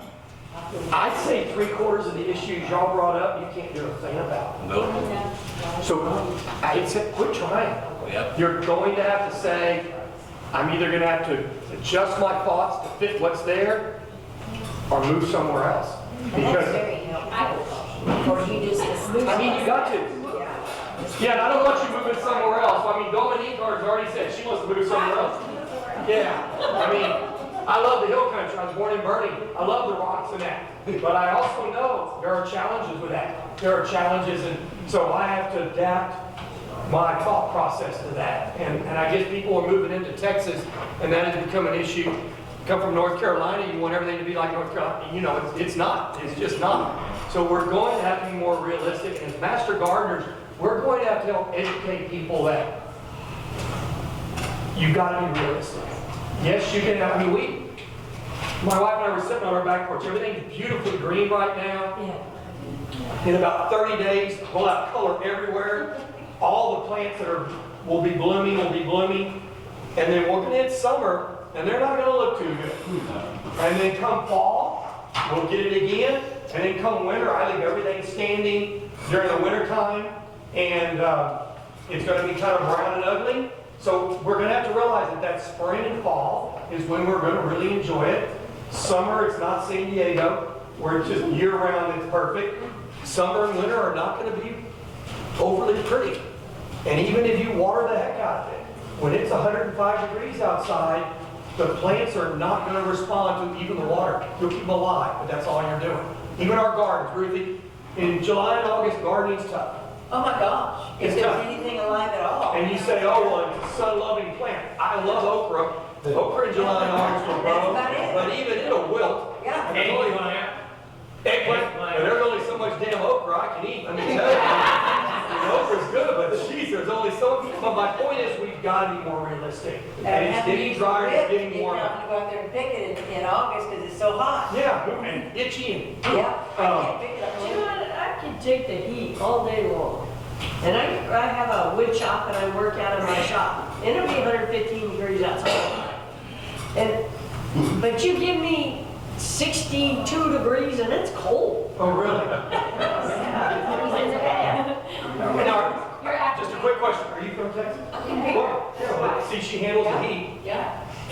Yeah, I can handle the heat, but I hate it. Yeah, cold doesn't bother me. But anyway, we're going to have to be more realistic about our landscape, guys. And like gardening, because I want a year-round garden. It's not going to happen. It's not. You can do shade cloth. You can, but again, But it's not the same. It's just too hot and dry. we can do. I've done 50. I've done 75. Okay. Shade cloth is an issue, and it can be done. fancy. Look at it this way. No, it's not that it's just expensive, but it is expensive. But I have to be honest, most people don't do it, don't do it correctly, and it's ugly as sin. Yeah. Yeah. They got a bunch of shaved cloth stapled here and hanging there and boards everywhere, and it looks like crap. They can grow 3 things of corn in a year. Oh, yes. Now, we've used shaved cloth for years, but, do it correct. Do it where it looks I decent. do, because I have a 2-inch square tubing with hog panels. Yes, that's great. That's My sister and I always tell them, my mom and dad were hoarders. They kept everything. This piece of paper they keep for 30 years. They need the back of it to write on. My sister's the same way. She has horses and she keeps feed sacks. She just keeps all the feed sacks. And we have a place we burn them, and periodically, she don't even know. I go in there and take 50 or 60 of them out and go burn. Never miss them. I'm complete opposite. My wife, Jenny, always said, Dennis, I swear you were switched to the hospital. They got the wrong kid. And somewhere there's some OCD family with this hoarder that just, how did we fail? But my point is, if we're going to do something, shaved cloth works well. But don't just throw it up and make it look like crap, because I don't care if you don't mind it, your neighbors may go. We have a neighbor down the road that they're really nice, and they're doing a lot of these small projects, and they've got shaved cloth up, and they've got a lot of stuff up. And it's doing the job, but it looks horrible. It just looks horrible. You do need to think about your neighbors, that they're looking at the same landscape you're looking at. So if you're going to do it, shaved cloth works great. And we built some frames, and we used it, and stuff like that. But don't just, I've seen people, it's torn and flapping in the breeze, and oh my God. So other than Dominique, then we'll leave. Where do you want to move to?